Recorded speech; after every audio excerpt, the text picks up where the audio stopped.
When maintenance worker Jack Carter shared his last sandwich with a trembling girl on corporate steps, he had no idea she was worth billions, or that this single act of kindness would thrust him into a holy conspiracy that would test everything he believed about loyalty, love, and sacrifice.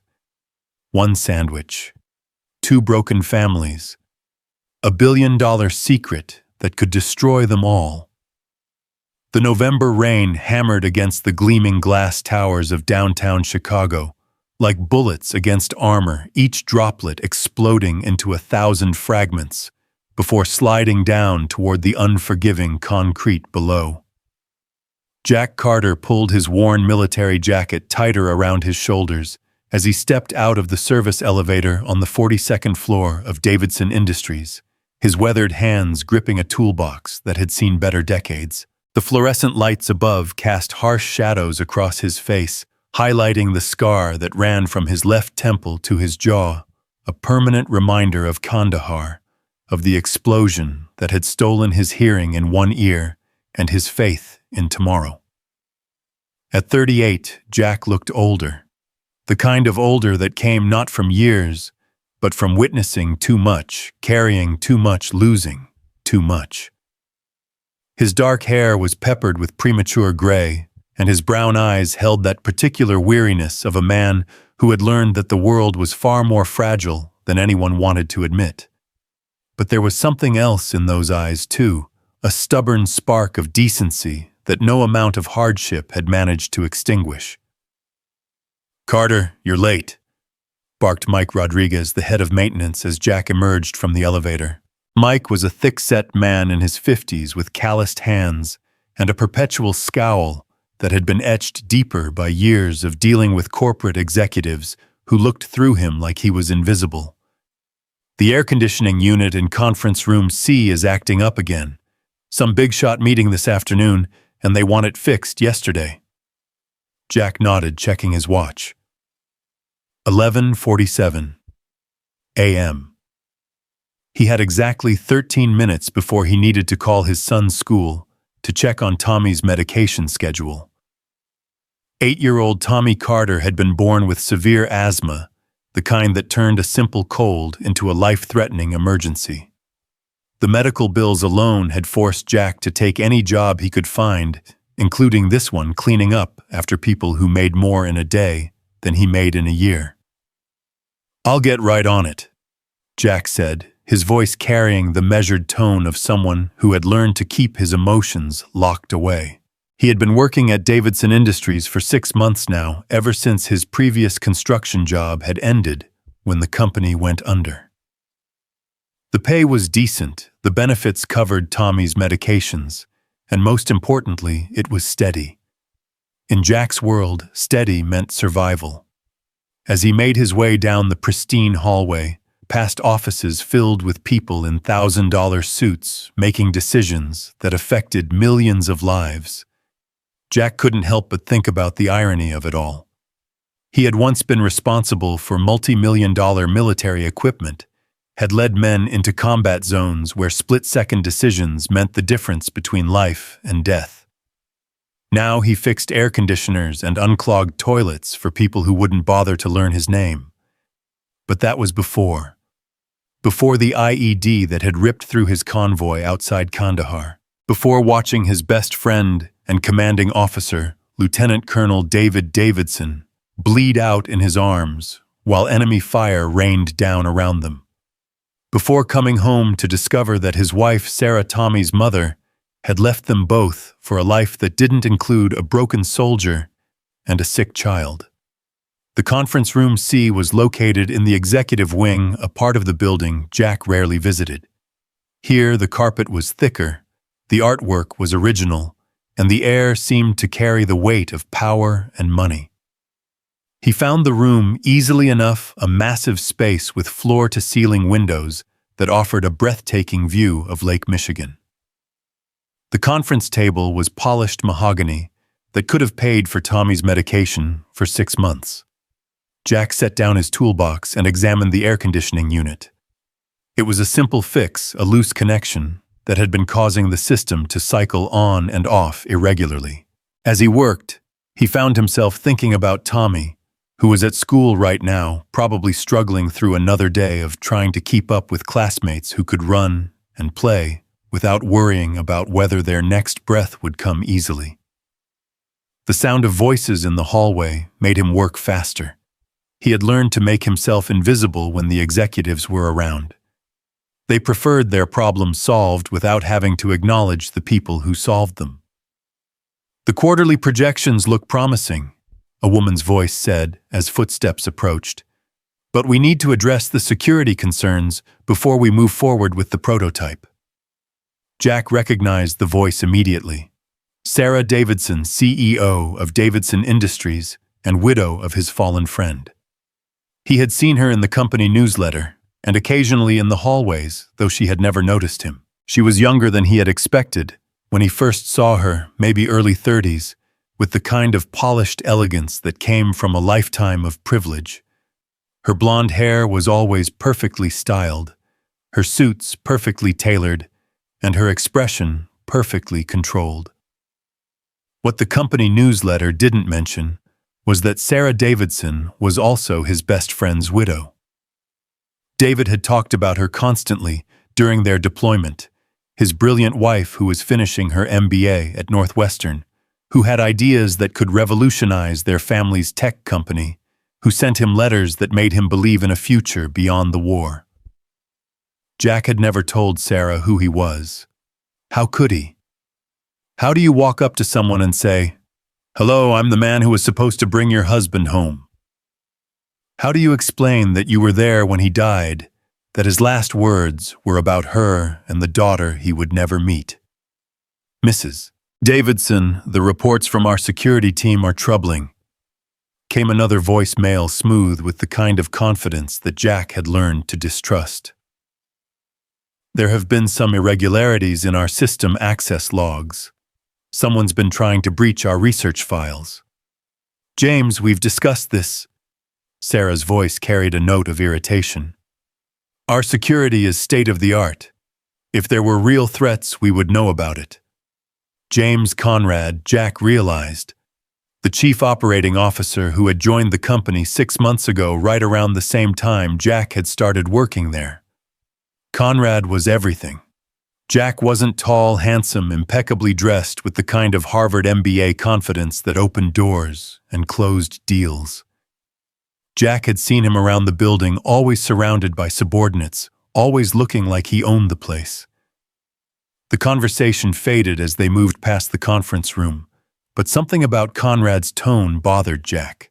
There had been an edge to it, a barely concealed frustration, that suggested the conversation wasn't as casual as it appeared. Jack finished the repair quickly and gathered his tools. He had 40 minutes before his lunch break, which he always spent calling Tommy's school and then eating a sandwich on the building's service steps, one of the few places where he could find some peace in the chaos of downtown Chicago. As he made his way toward the service elevator, Jack's phone buzzed with a text message. His heart clenched as he saw it was from Lincoln Elementary. "Mr. Carter, Tommy had a minor asthma episode during PE class.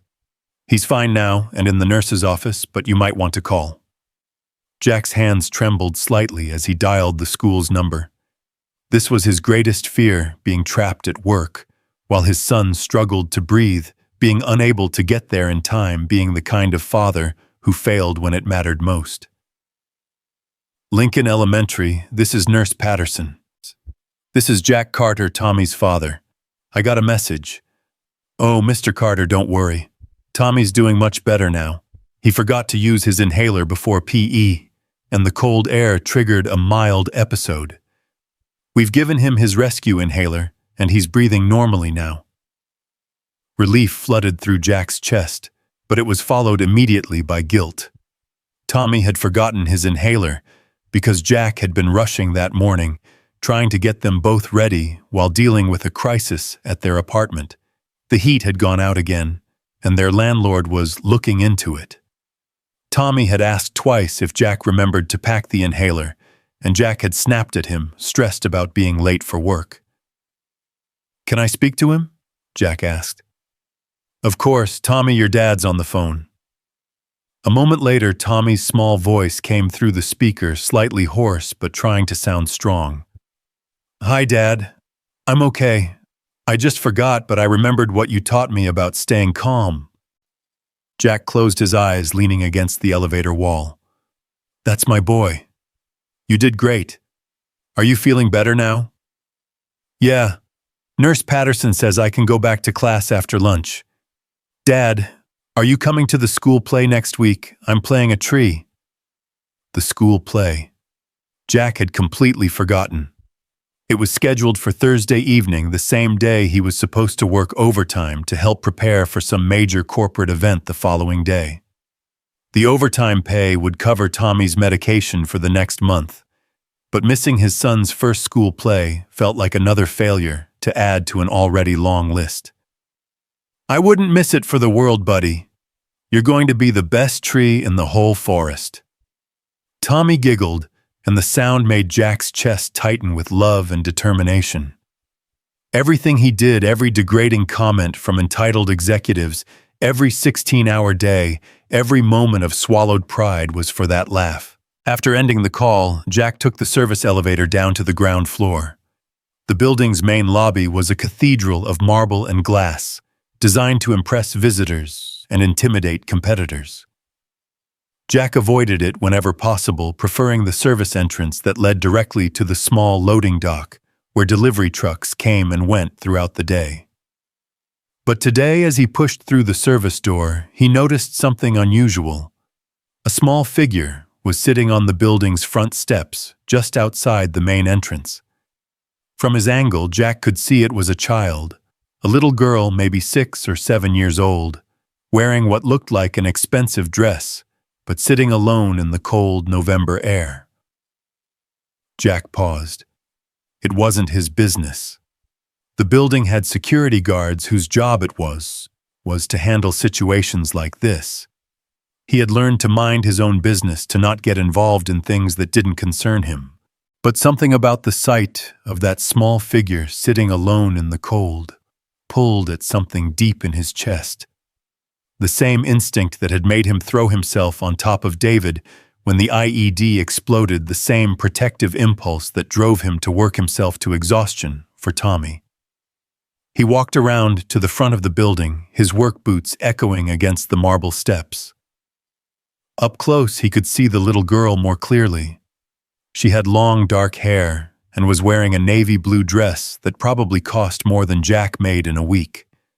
Her shoes were polished leather, and there was a small designer backpack beside her.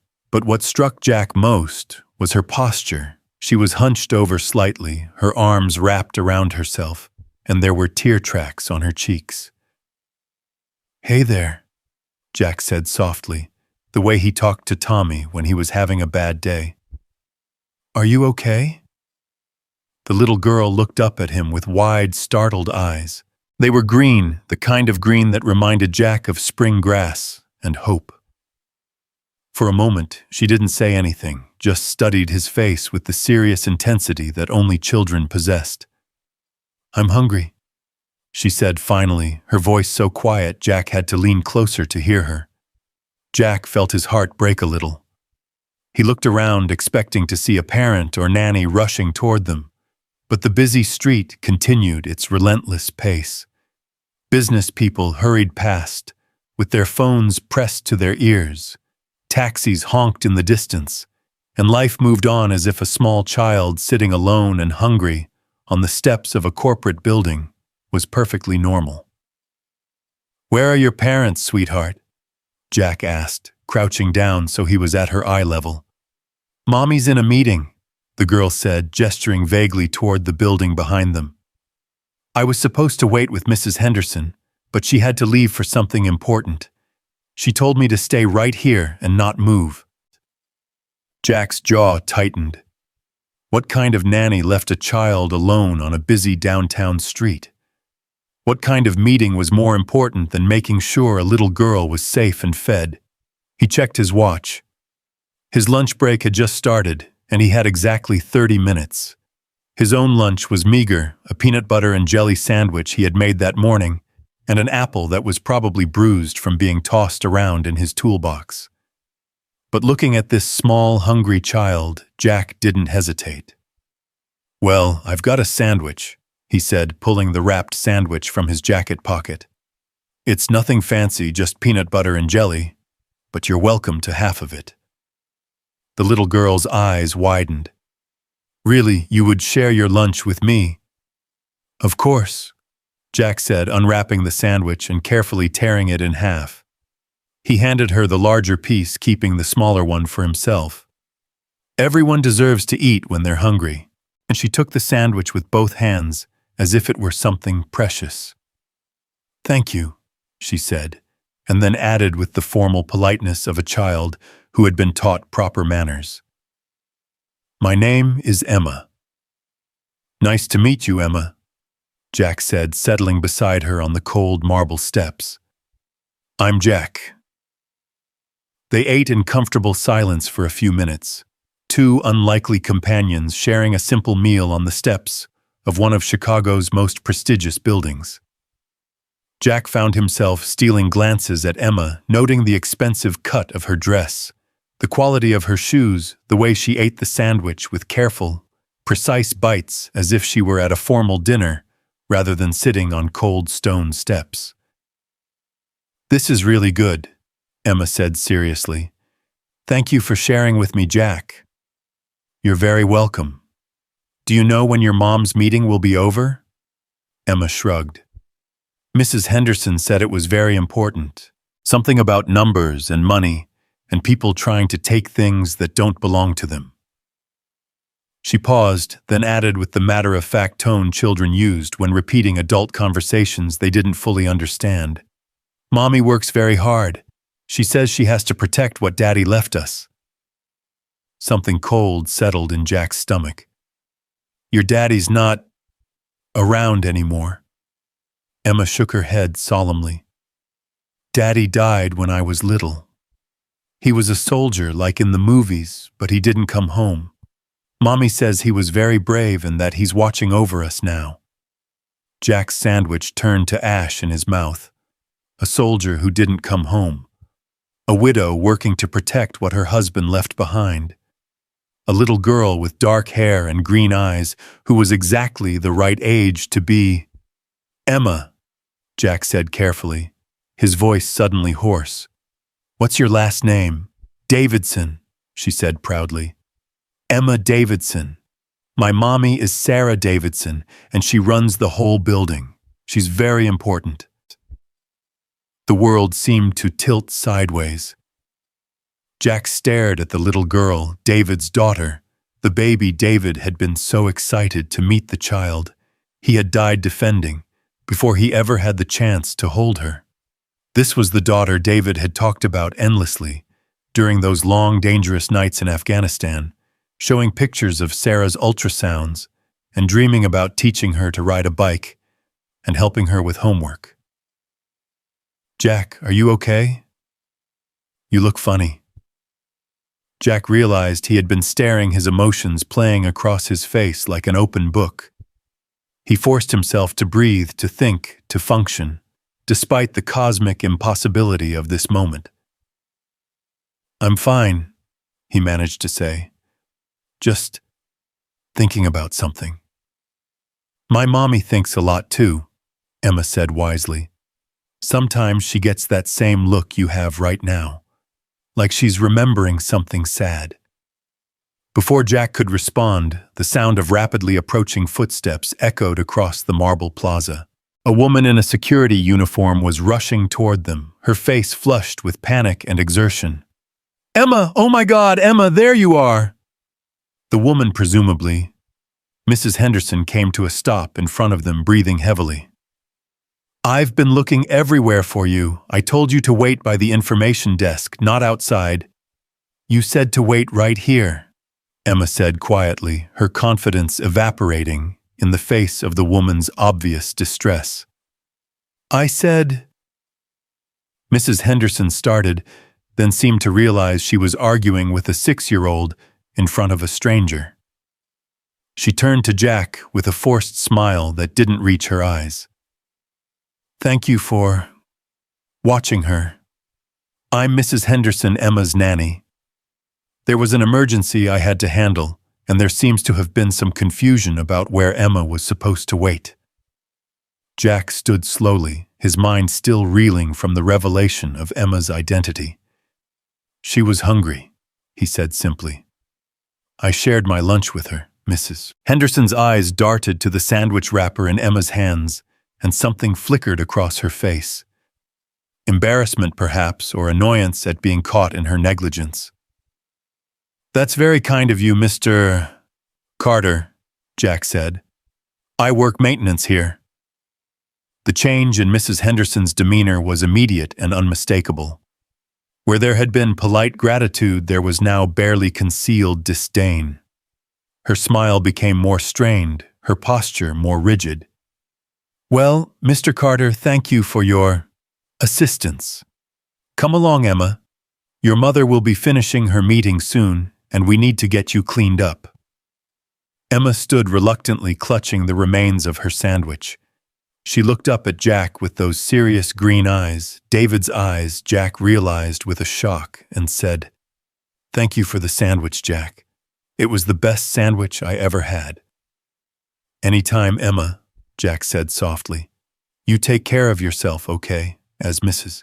Henderson hurried Emma toward the building's entrance. Jack heard Emma's voice floating back to him. Mrs. Henderson, that man was really nice. He shared his food with me even though he didn't know me. Some people are paid to be nice, Emma. Mrs. Henderson's voice carried back clearly intended for Jack to hear. It doesn't mean anything special.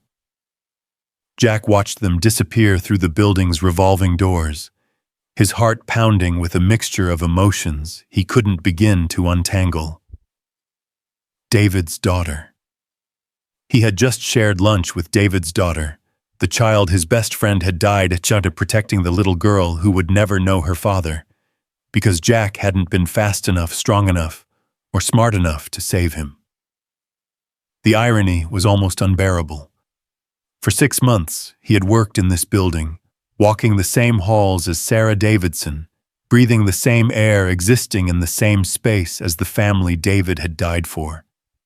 And he had never known. He had told himself that seeking them out would be selfish, that they were better off without reminders of David's death. But fate, it seemed, had other plans. Jack's phone buzzed with another text, this one from his supervisor, reminding him that his lunch break was almost over. He looked down at his half-eaten sandwich, then at the spot where Emma had been sitting. The cold marble steps suddenly felt like sacred ground, the place where he had unknowingly kept a promise he hadn't even realized he'd made. During those final moments in Kandahar, as David bled out in his arms, his friend had gripped Jack's hand with surprising strength and whispered, Promise me, if something happens, watch over them. Don't let them be alone. Jack had promised, of course. You always promised a dying friend whatever they asked. But he had thought it was just the desperate rambling of a man who wasn't ready to leave his family behind. He had never imagined he would have the chance to actually keep that promise. As he walked back toward the service entrance, Jack's mind was already working through the implications. Emma Davidson was David's daughter. Sarah Davidson was David's widow. And somehow, impossibly, he was here in their lives in a position to actually honor the promise he had made in a dusty convoy outside Kandahar 6 years ago. But it wouldn't be simple. It never was. Jack had learned that the moment you started caring about people, the moment you let them matter to you, was the moment the universe found new ways to test your resolve. He thought about Mrs. Henderson's dismissive tone about the way she had looked at him when she learned he was just maintenance staff. He thought about the vast gulf between his world and theirs, between a struggling single father and a billionaire's family. Most of all, he thought about Sarah Davidson, the woman who didn't know that her company's maintenance worker had once been her husband's closest friend and battle brother. How long could he work in her building? Breathe her air, exist in her orbit, without her learning the truth. And when she did learn, when she discovered that Jack Carter was the man who had failed to bring her husband home. What then? The service elevator felt smaller on the way up, the familiar weight of his toolbox heavier in his hand. Jack had spent 6 years learning to live with the guilt of David's death. 6 years telling himself that some wounds never healed, but that life went on anyway. But seeing Emma sharing that simple sandwich with David's daughter had torn open something inside him that he thought had been safely buried. As the elevator rose toward the 42nd floor, Jack made a decision that would change everything. He couldn't walk away now. Not from Emma, not from the promise he had made, not from the chance to finally do something right in a world that had given him precious few opportunities for redemption. He would find a way to keep David's family safe, even if they never knew who he really was. Even if it meant sacrificing his own peace of mind, his own carefully constructed emotional barriers, his own stubborn insistence on staying invisible in a world that had taught him that good men died and broken ones survived. The elevator chimed softly as it reached his floor, and Jack stepped back into the pristine corporate world of Davidson Industries, carrying with him the weight of a promise made in blood and sand, and the face of a little girl who had told him his sandwich was the best she'd ever had. He didn't know it yet, but that shared meal on the marble steps had set in motion a chain of events that would test everything he believed about loyalty, sacrifice, and the kind of man he wanted to be. In the gleaming towers of Chicago's financial district, where billion-dollar deals were made and broken every day, Jack Carter was about to discover that sometimes the most valuable things in life couldn't be bought or sold. They could only be earned through courage, protected through sacrifice, and kept through love. And somewhere in the executive floors above him, forces were already moving that would soon make it impossible for him to remain invisible, forces that would drag him into a world of corporate intrigue and family secrets that would challenge everything he thought he knew about David Davidson's death and the family he had left behind. The sandwich was gone, but the promise remained, and Jack Carter, maintenance worker and former soldier, was about to learn that some promises were worth dying for. The rest of Jack's shift passed in a haze of routine repairs and maintenance calls, but his mind kept drifting back to those green eyes and the way Emma had said his name with such genuine gratitude. Every time he passed a window overlooking the building's front entrance, he found himself glancing down at the marble steps where they had shared that simple meal. The memory felt both surreal and painfully real, like touching a ghost that turned out to be flesh and blood. It was nearly 5 o'clock when Jack's radio crackled to life with a message that made his blood run cold. Carter, report to the executive floor immediately. Mrs. Davidson's office. Something about a maintenance issue that requires immediate attention. Jack's hands stilled on the wrench he was holding. In 6 months of working at Davidson Industries, he had never been summoned to the executive floor for anything. Maintenance requests came through the normal channels filtered down through supervisors and work orders. Direct summons from the CEO's office simply didn't happen to people like him. Unless someone had told Sarah Davidson about the man who had shared lunch with her daughter. The elevator ride to the 58th floor felt like ascending to another planet. Here the hallways were wider, the artwork more expensive, and the very air seemed to hum with power and money. Jack's work boots felt loud against the polished hardwood floors as he followed the directions given by a receptionist who looked at him like he was a stain on her pristine world. Sarah Davidson's office was at the end of a long corridor lined with portraits of the company's founders and board members. Through the glass walls, Jack could see her sitting behind a massive mahogany desk, her blonde hair catching the late afternoon light streaming through floor-to-ceiling windows that offered a panoramic view of Lake Michigan. She was on the phone, her voice too low for Jack to make out the words, but her body language spoke of controlled tension. "Mrs. Davidson will see you in just a moment," said her assistant, a perfectly groomed woman in her 40s, who managed to convey both professionalism and subtle disapproval in the space of a single sentence. "Please wait here."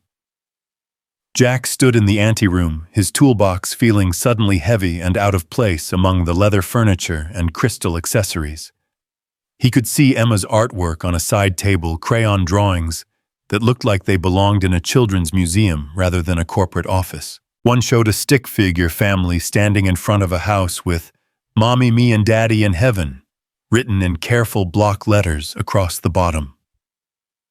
The sight of it hit Jack like a physical blow. David should have been here to see his daughter's artwork, to help her with homework, to teach her to ride a bike and scare away the monsters under her bed. Instead, he was a memory preserved in crayon and the stubborn faith of a little girl who still believed her father was watching over her. "Mr. Carter," the assistant's voice pulled him from his thoughts. "Mrs. Davidson will see you now." Jack took a deep breath and stepped into the office that could have housed his entire apartment twice over. Sarah Davidson rose from behind her desk, and for the first time Jack saw her up close, really saw her, not just glimpses in hallways or photographs in company newsletters. She was beautiful, but not in the polished, artificial way he had expected. There were lines around her eyes that spoke of sleepless nights and heavy responsibilities.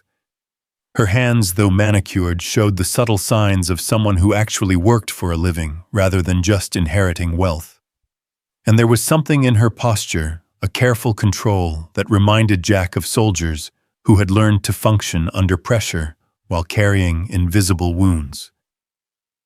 "Mr. Carter," she said, her voice crisp and professional. "Please have a seat."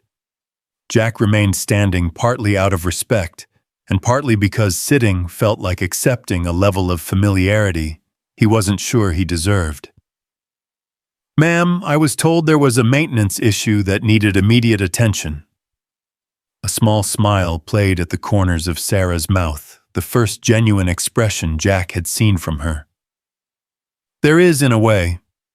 The issue is that my daughter came home today talking about the nice man who shared his sandwich with her. She's asked me 3 times if we can invite you for dinner, so she can properly thank you." Jack felt the blood drain from his face. "Mrs. Davidson, I can explain."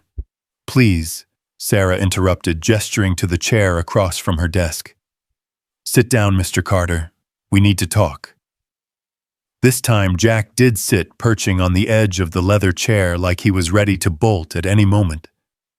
Sarah settled back into her own chair, studying him with an intensity that made him feel like a specimen under a microscope. "Mrs. Henderson told me what happened," Sarah continued. "How she left Emma waiting in the wrong place, how my daughter ended up sitting alone on the street, hungry and frightened. She also told me that you took the time to share your lunch with a child you didn't know, asking nothing in return." "Any decent person would have done the same thing," Jack said quietly. "Would they?" Sarah's eyebrows rose slightly. "In my experience, Mr. Carter, most people in this city walk past homeless individuals every day without a second glance. Yet you stopped for a little girl who was clearly not homeless, clearly not your responsibility, and you gave her half of what was probably your only meal." Jack shifted uncomfortably in his chair. "She said she was hungry. It wasn't a big deal." "It was to Emma," Sarah said softly. "Do you know what she told me when she got upstairs? She said you were the first person in a long time who looked at her like she mattered, not like she was something to be managed or protected or kept out of the way." The words hit Jack harder than he expected. He thought about Emma's serious little face, the way she had taken the sandwich with both hands like it was something precious. "She's a good kid. You should be proud." "I am," Sarah said, and for the first time her professional mask slipped slightly. "But I'm also concerned. Emma doesn't usually warm up to strangers so quickly. She's been cautious around new people since her father died. The fact that she trusted you enough to accept food from you, to sit and talk with you. She paused, studying Jack's face. There's something about you that put her at ease. I'd like to know what that is. Jack felt like he was walking through a minefield where every step could trigger an explosion that would destroy everything. How could he explain that Emma had trusted him because somewhere in her DNA was the echo of her father, the same instincts that had made David such a good judge of character? How could he tell Sarah that her daughter had inherited David's ability to see past surface appearances to the heart of a person? I have a son, Jack said finally. Tommy. He's 8, same age as Emma. Maybe she sensed that I understand kids. Tell me about Tommy, Sarah said, and there was something in her voice, a genuine interest that caught Jack off guard. Jack hesitated, unsure how much to reveal. He's got asthma. Pretty severe. He's in and out of the hospital more than any kid should be. But he's tougher than me most days. He doesn't let it stop him from being curious about everything, from wanting to help people, from believing the world is basically good even when it kicks him down. Sarah was quiet for a long moment, her green eyes so much like Emma's, studying Jack's face. It must be difficult raising a sick child on your own. His mother left when he was 3. Jack said, the words coming out harder than he intended. Said she didn't sign up to be a nurse for the rest of her life. I can't say I blame her. It's not an easy life. But you stayed. He's my son, Jack said simply. You don't abandon family. Something shifted in Sarah's expression, a softening that made her look younger, more vulnerable. Mrs. Henderson has been Emma's nanny for 2 years. In all that time, I've never heard Emma talk about an adult the way she talked about you today. She asked me if all maintenance workers were as nice as you, if you had children of your own, if you liked peanut butter and jelly sandwiches as much as she does. Jack couldn't help but smile at that. It's not exactly gourmet dining. To a hungry 6-year-old, it might as well have been a feast at the 4 Seasons, Sarah said. Mr. Carter, I want to ask you something, and I need you to be completely honest with me. Jack tensed, preparing for the question he had been dreading. Had she somehow figured out who he was? Had something about his name or his face triggered a memory? Have we met before? Sarah asked. I mean before today. There's something familiar about you that I can't quite place. Jack's heart hammered against his ribs. This was it, the moment where he could tell her the truth, could explain that he had been David's friend and fellow soldier, that he had been there when her husband died. But looking at her now, seeing the careful control she maintained over her emotions, the weight of responsibility she carried for her daughter and her company, Jack couldn't bring himself to add the burden of his guilt to her already heavy load. No, ma'am, he said quietly. We've never met. Sarah nodded slowly, but Jack could see she wasn't entirely convinced. I'm going to be direct with you, Mr. Carter. Emma has asked if she can see you again. Not in any formal capacity, you understand, but she's been lonely. She spends most of her time with adults, nannies, tutors, bodyguards. She has very few opportunities to interact with people who treat her like a normal child rather than a prize to be protected. Mrs. Davidson, Jack started, but she held up a hand. I'm not asking you to become her friend, Sarah said. I'm asking if you would be willing to let her say hello if she sees you around the building. Maybe share another sandwich if the situation arises.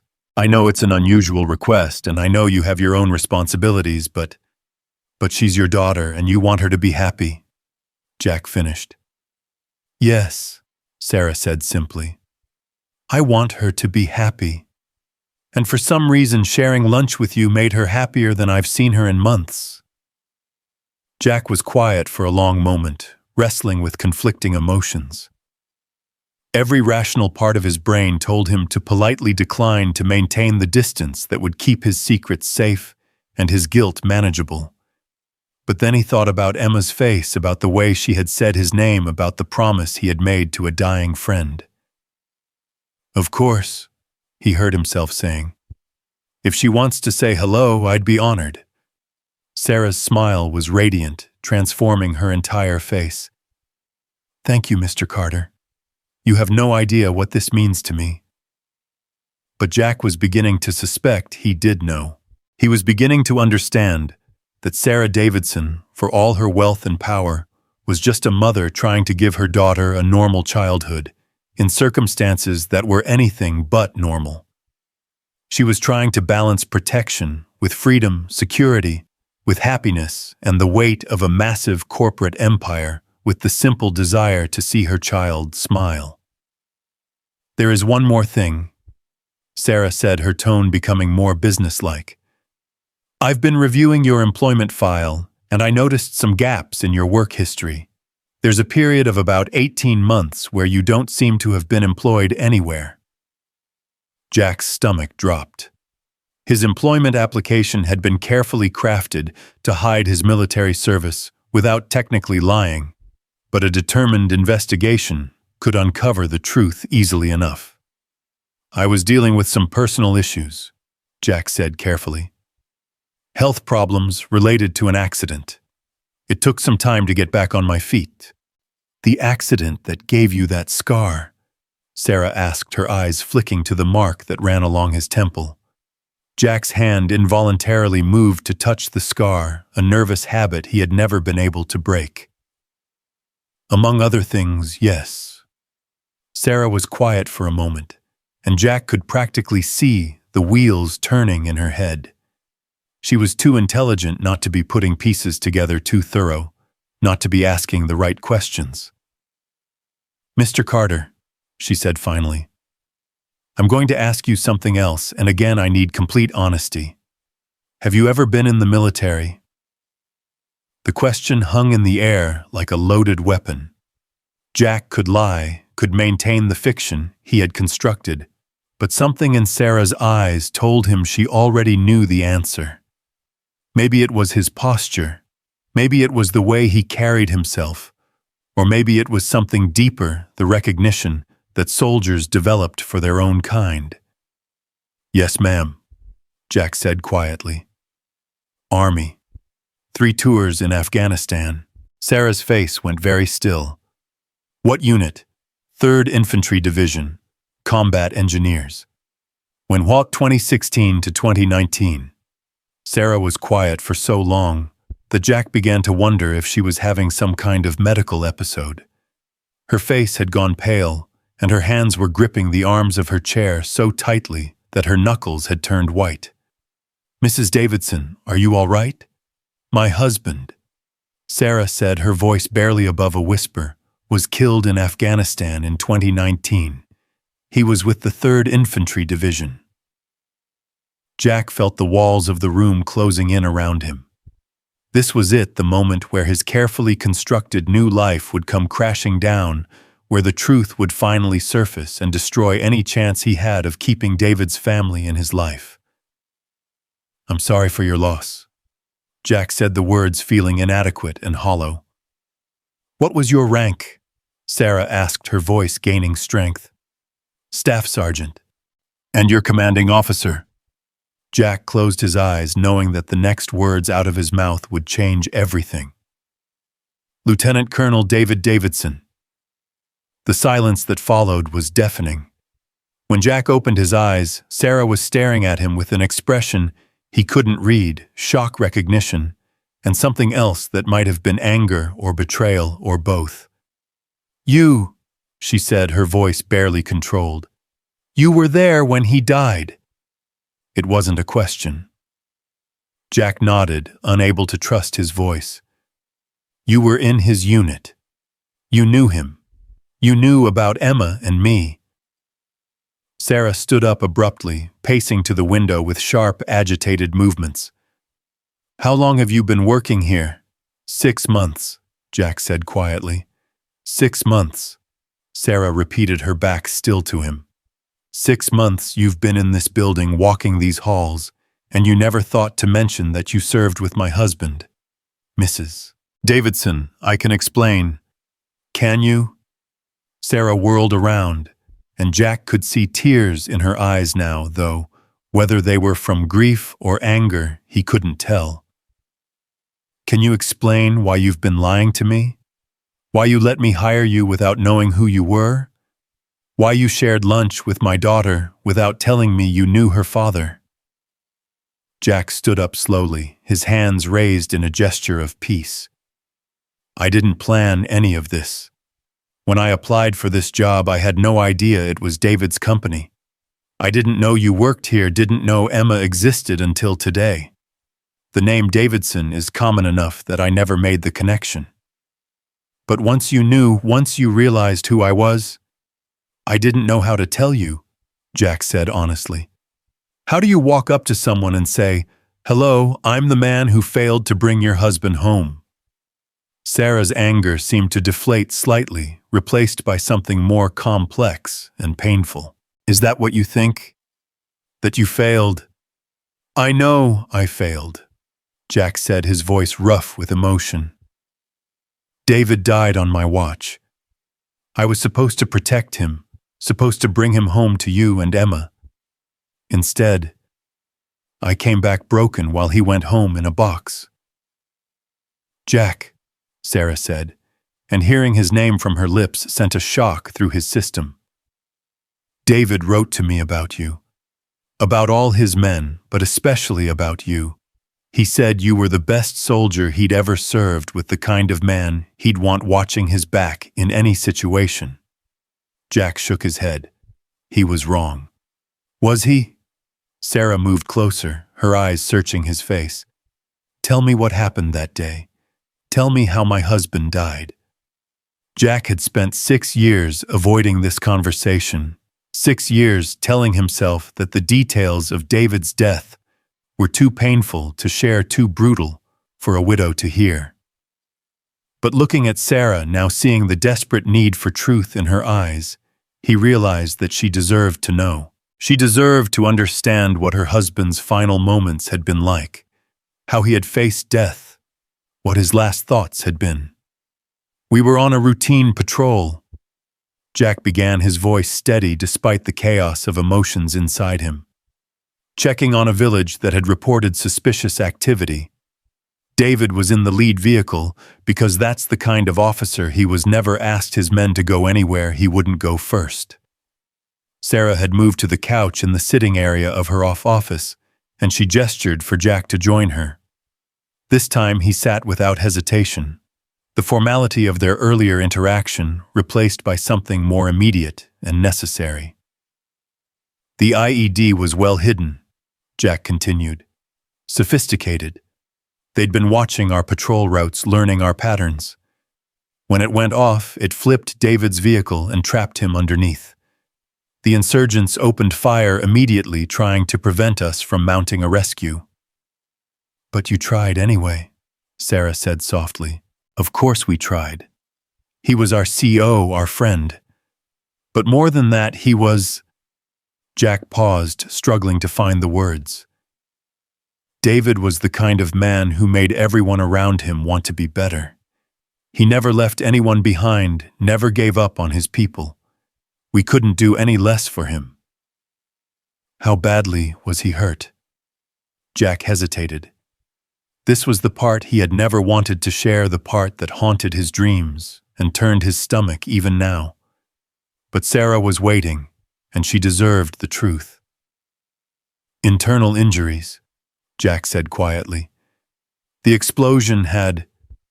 There was significant trauma to his torso. He was conscious, alert, but we both knew he wasn't going to make it to the medevac. Sarah was crying now, silent tears that she wiped away with the back of her hand. Was he in pain? Some, Jack admitted. But he was more concerned about his men than himself. He kept asking about casualties, making sure everyone else was okay. And he talked about you, about both of you. Well, what did he say? Jack closed his eyes, remembering those final moments with crystalline clarity. He said he was sorry he wouldn't get to see Emma take her first steps, wouldn't get to teach her to ride a bike or scare away her first boyfriend. He said he was sorry he was leaving you to carry everything alone, that it wasn't fair for you to have to raise Emma and run the company without him. Sarah's breath caught in a sob. He was worried about the company. He was worried about you, Jack corrected gently. He said you were the strongest person he'd ever known, but that strength shouldn't have to be tested this way. He made me promise. Jack's voice broke slightly. He made me promise that if I ever had the chance, I would make sure you and Emma were okay, that you weren't alone. And you think sharing a sandwich with my daughter was keeping that promise? Jack looked at her directly, seeing past the tears to the core of strength that David had recognized and loved. I think that promise is the reason I'm still breathing. It's what got me through the worst of my recovery, through the nightmares and the guilt and the feeling that I should have died instead of him. The idea that maybe someday I could do something that would honor his memory and take care of the family he died protecting. Sarah was quiet for a long time, processing everything Jack had told her. When she finally spoke, her voice was steadier, more controlled. The company has been under attack, she said, seeming to change the subject. Corporate espionage attempts to steal research, pressure to sell. I've been fighting to keep David's vision alive, to protect what he built, but it's been getting harder. There are people who think a widow can't run a tech company, people who want to buy us out or break us apart. Is that why Emma was alone today, because you're dealing with those threats? Sarah nodded. The board meeting ran long. We've been trying to identify the source of the security breaches, and there are complications. People I should be able to trust who may not be trustworthy. Jack thought about the conversation he had overheard earlier about James Conrad's tone when discussing security issues. What kind of complications? My COO, James Conrad, has been pushing for us to accept a buyout offer from a competitor. He says the security threats are too serious to ignore, that we're vulnerable to more aggressive attacks. But something about his urgency feels off to me. It's almost like he wants us to fail. A chill ran down Jack's spine. How long has Conrad been with the company? About 6 months. He came highly recommended with an impressive track record from his previous positions. Why, 6 months? The same amount of time Jack had been working there. The same amount of time the security breaches had been escalating. The coincidence felt like more than just bad timing. Mrs. Davidson, Jack said carefully. What if the security threats aren't coming from outside the company? What if someone inside is creating the problems they're supposedly trying to solve? Sarah's eyes widened slightly. You think James is involved? I think someone with your husband's military background would tell you to trust your instincts. And your instincts are telling you something's wrong with Conrad. Before Sarah could respond, her office door opened and James Conrad himself walked in, his expensive suit and confident stride making Jack feel like an intruder in his work clothes and scuffed boots. Sarah, I need to discuss the Morrison account with you immediately, Conrad said, then stopped when he noticed Jack. I'm sorry, I didn't realize you were in a meeting. James, this is Jack Carter from our maintenance staff, Sarah said, and Jack could hear the new wariness in her voice. Jack, this is James Conrad, our chief operating officer. Conrad's eyes flicked over Jack dismissively before returning to Sarah. I really do need to speak with you privately. It's urgent. Of course, Sarah said, standing. Jack, thank you for fixing the issue. We'll continue this conversation later. Jack stood as well, understanding the dismissal but noting the way Sarah had phrased it. She wanted to talk more, wanted to continue exploring the questions they had raised about Conrad and the security threats. That gave him hope that maybe despite everything, she didn't see him as the enemy. Ma'am, Jack said formally, picking up his toolbox. If you need anything else, you know where to find me. As Jack headed for the door, he heard Conrad say, "What was that about?" "Since when do we have meetings with maintenance staff?" "Since my daughter made a friend," Sarah replied coolly. "Now what was so urgent about the Morrison account?" Jack let the door close behind him, but Conrad's tone had sent warning bells ringing in his head. There had been something in the COO's voice, suspicion, irritation, and beneath it all, what sounded like fear. The kind of fear that came from having your carefully laid plans disrupted by unexpected variables. As Jack waited for the elevator, he thought about everything Sarah had told him about the company's troubles, about Conrad's push for a buyout, about the security breaches that had been escalating for exactly as long as Conrad had been with the company. A picture was forming in Jack's mind, and he didn't like what he was seeing. David Davidson had built this company from the ground up, had created something revolutionary that was now worth billions. His death had left his family vulnerable, and someone was taking advantage of that vulnerability. Someone was trying to steal what David had died protecting, and they were using his widow's grief and isolation to do it. But Sarah Davidson wasn't as alone as her enemies thought she was. She had a daughter who made friends with maintenance workers, and she had a promise muttered by a broken soldier who was finally ready to honor his word to a fallen friend. The elevator doors opened, and Jack stepped inside his mind, already working through the possibilities. He had spent 6 years learning to live with failure, but maybe it was time to learn how to fight again. Maybe it was time to become the man David had believed he could be. After all, he had made a promise, and Jack Carter always kept his promises even if it took him 6 years to figure out how. The elevator descended through the floors of Davidson Industries, each ding marking another level between Jack and the conversation that had just turned his world upside down. Sarah knew who he was now. She knew he had served with David, knew he had been there when her husband died, and somehow she didn't hate him for it. If anything, she seemed to understand something about David's death that Jack himself had never been able to accept. But Conrad's sudden appearance had cut their conversation short, and Jack couldn't shake the feeling that the timing hadn't been coincidental. There had been something in the COO's eyes when he'd looked at Jack, a flicker of recognition perhaps, or calculation, as if he were filing away information for future use.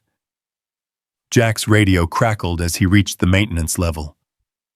"Carter, where the hell are you? We've got a water leak on 37 and I need someone up there now." "On my way," Jack replied, grateful for the distraction. He needed time to process everything that had happened to figure out his next move. The simple routine of fixing a pipe leak would give him space to think. The leak turned out to be more complicated than expected, a corroded junction that required replacing an entire section of pipe. Jack worked methodically, his hands steady despite the chaos in his mind. As he tightened the final connection, his phone buzzed with a text from Tommy's school. "Mr. Carter, Tommy had another episode during after-school care. He's stable now, but we think you should pick him up early today." Jack's blood ran cold. 2 episodes in one day was unusual even for Tommy. He quickly finished the repair, cleaned up his tools, and headed for the parking garage. His beat-up Honda Civic looked out of place among the BMWs and Mercedes, but it got him where he needed to go. Lincoln Elementary was a 20-minute drive in Chicago traffic, 20 minutes during which Jack's imagination conjured every possible worst-case scenario. By the time he reached the school, his hands were shaking slightly as he signed Tommy out at the nurse's office. "Dad!" Tommy's face lit up when he saw Jack, but his voice was still hoarse from the earlier breathing difficulties. "I'm okay, really. I just forgot to use my inhaler again before gym class." Jack knelt down to Tommy's level, studying his son's face for signs of distress. Tommy looked tired but alert, his breathing steady if slightly labored. "Hey, buddy, what have we talked about with the inhaler?" I know. It's just that everyone was already starting the relay race and I didn't want to hold them up." Tommy's expression grew serious. "Dad, am I going to be sick forever?" The question hit Jack like a physical blow. It was one Tommy had asked before, but never quite so directly. Jack pulled his son into a careful hug, mindful of not squeezing too tightly. "Tommy, your asthma is something we have to manage, but it doesn't define who you are. You're smart, you're brave, you're kind, and you're my son. The breathing stuff is just something we deal with, okay? Like how you deal with your nightmares." Jack pulled back to look at Tommy, surprised by the observation. He thought he had hidden his PTSD symptoms better than that. "What do you mean? Sometimes at night I hear you talking to someone, but there's nobody there. And sometimes you wake up really scared. Mrs. Patterson at school says everyone has things that make life harder, but we don't let them stop us from being good people." Out of the mouths of babes, Jack felt a surge of pride in his son's wisdom, mixed with guilt that Tommy had been carrying this awareness alone. "Mrs. Patterson is a smart lady. And you're right, everyone has challenges, but we face them together, okay?" "Okay, Dad. Can we get ice cream on the way home? My throat still hurts a little." "Of course we can." They stopped at a small ice cream shop near their apartment, a family-owned place that had been serving the neighborhood for 30 years. Tommy ordered his usual chocolate chip mint, while Jack opted for black coffee. Ice cream felt too indulgent when he was already struggling to pay for Tommy's medications. "Dad," Tommy said, as they sat at a small table by the window. "Tell me about when you were in the army." Jack nearly choked on his coffee. Tommy rarely asked about his military service, sensing somehow that it was a difficult topic. "What brought that up?" "Mrs. Patterson said that people who were soldiers sometimes have a hard time when they come home because they saw scary things. She said it doesn't make them bad people, just people who need extra understanding." Jack stared at his 8-year-old son, amazed once again by the boy's emotional intelligence. "Mrs. Patterson talks to you about a lot of things, doesn't she? She's nice. She knows about having hard things to deal with because her husband was a soldier too, and he came home different than when he left." Tommy paused, concentrating on his ice cream. "Were you friends with other soldiers?" "I was. I had a really good friend named David. He was my commanding officer, which means he was in charge of our unit, but he was also just a good man who cared about his soldiers." "What happened to him?" Jack was quiet for a long moment, trying to find words that would be honest without being traumatic. "David died while we were overseas. There was an explosion, and he was hurt too badly for the doctors to save him." "That's why you have nightmares." "Part of the reason, yes." Tommy nodded seriously, as if this explanation made perfect sense to him. "Did David have a family? He had a wife and a little girl about your age. Do you ever see them?" Jack nearly choked on his coffee again. "Actually, funny you should ask. I met his daughter today." Tommy's eyes widened with excitement. "Really? What's she like? Does she look like her dad? Does she know you were his friend?" "Slow down there, buddy."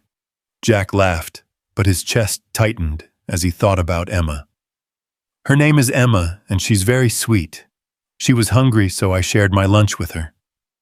"Just like you always share with me when I'm hungry," Tommy said matter-of-factly. "That was nice of you. Does she miss her dad?" "I think she does, even though she was very little when he died." Tommy was quiet for a moment, working through something in his head. "Dad, do you think Emma's mom is sad a lot, like you get sad sometimes when you think about the army?" The question was so perceptive that Jack had to take a moment to compose himself. I think she probably is sad sometimes, yes. Maybe we could be their friends, Tommy suggested with the straightforward logic of childhood. Then they wouldn't be sad as much, and you could tell Emma's mom good things about her dad. Jack stared at his son, overwhelmed by the simple wisdom of the suggestion. Here was an 8-year-old with severe asthma dealing with his own challenges, and the burden of a father who struggled with PTSD, and his instinct was to reach out to help others who were suffering. That's a very kind idea, Tommy. We'll see what happens. They finished their ice cream and headed home to their small apartment in a building that had seen better decades. The heat was working again, thankfully, though Jack could see his breath when he first opened the door. As Tommy settled in to do homework, Jack found himself thinking about the events of the day, meeting Emma, learning the truth about Sarah's struggles, sensing something dangerous about James Conrad. His phone rang just as Tommy was finishing his math homework. The caller ID showed a number he didn't recognize, but something made him answer. Jack Carter. Mr. Carter, this is Sarah Davidson. I hope I'm not calling at a bad time. Jack's pulse quickened. Not at all, Mrs. Davidson. Is everything all right? I was wondering if we could continue our conversation from earlier. There are some things I'd like to discuss with you, things that might be easier to talk about away from the office. Jack glanced at Tommy, who was coloring in a book at the kitchen table. When did you have in mind? Would tomorrow evening work? I could arrange for Emma to stay with friends and we could meet somewhere private. I think there are things we both need to understand about what's happening at Davidson Industries. Of course. Where would you like to meet? Sarah gave him the address of a small cafe in Lincoln Park, the kind of place where two people could have a serious conversation without being overheard or interrupted. They arranged to meet at 7 o'clock the following evening. After hanging up, Jack sat staring at his phone, trying to process the fact that Sarah Davidson, Billionaire CEO, and David's widow, had just asked to meet with him privately. 6 months ago, if someone had told him he would be having dinner with his dead friend's wife to discuss corporate espionage, he would have suggested they seek professional help. Dad, Tommy's voice pulled him from his thoughts. Who was that? That was Emma's mom. We're going to have dinner tomorrow night to talk about some grown-up things. Tommy's face lit up. Does that mean we're going to be friends with them? Maybe, buddy. We'll see how it goes. The next day passed in a blur of routine maintenance calls and growing anticipation. Jack found himself paying closer attention to James Conrad's movements around the building, noting who he talked to, which departments he visited, how long he spent in meetings. By lunchtime, a pattern was emerging that made Jack increasingly uncomfortable. Conrad seemed to have access to everything: research files, security protocols, personnel records. For a COO who had only been with the company 6 months, he had inserted himself into every aspect of Davidson Industries' operations. More troubling was the way other employees reacted to him, with a deference that seemed based more on fear than respect. During his lunch break, Jack made a decision that would have seemed impossible just days earlier.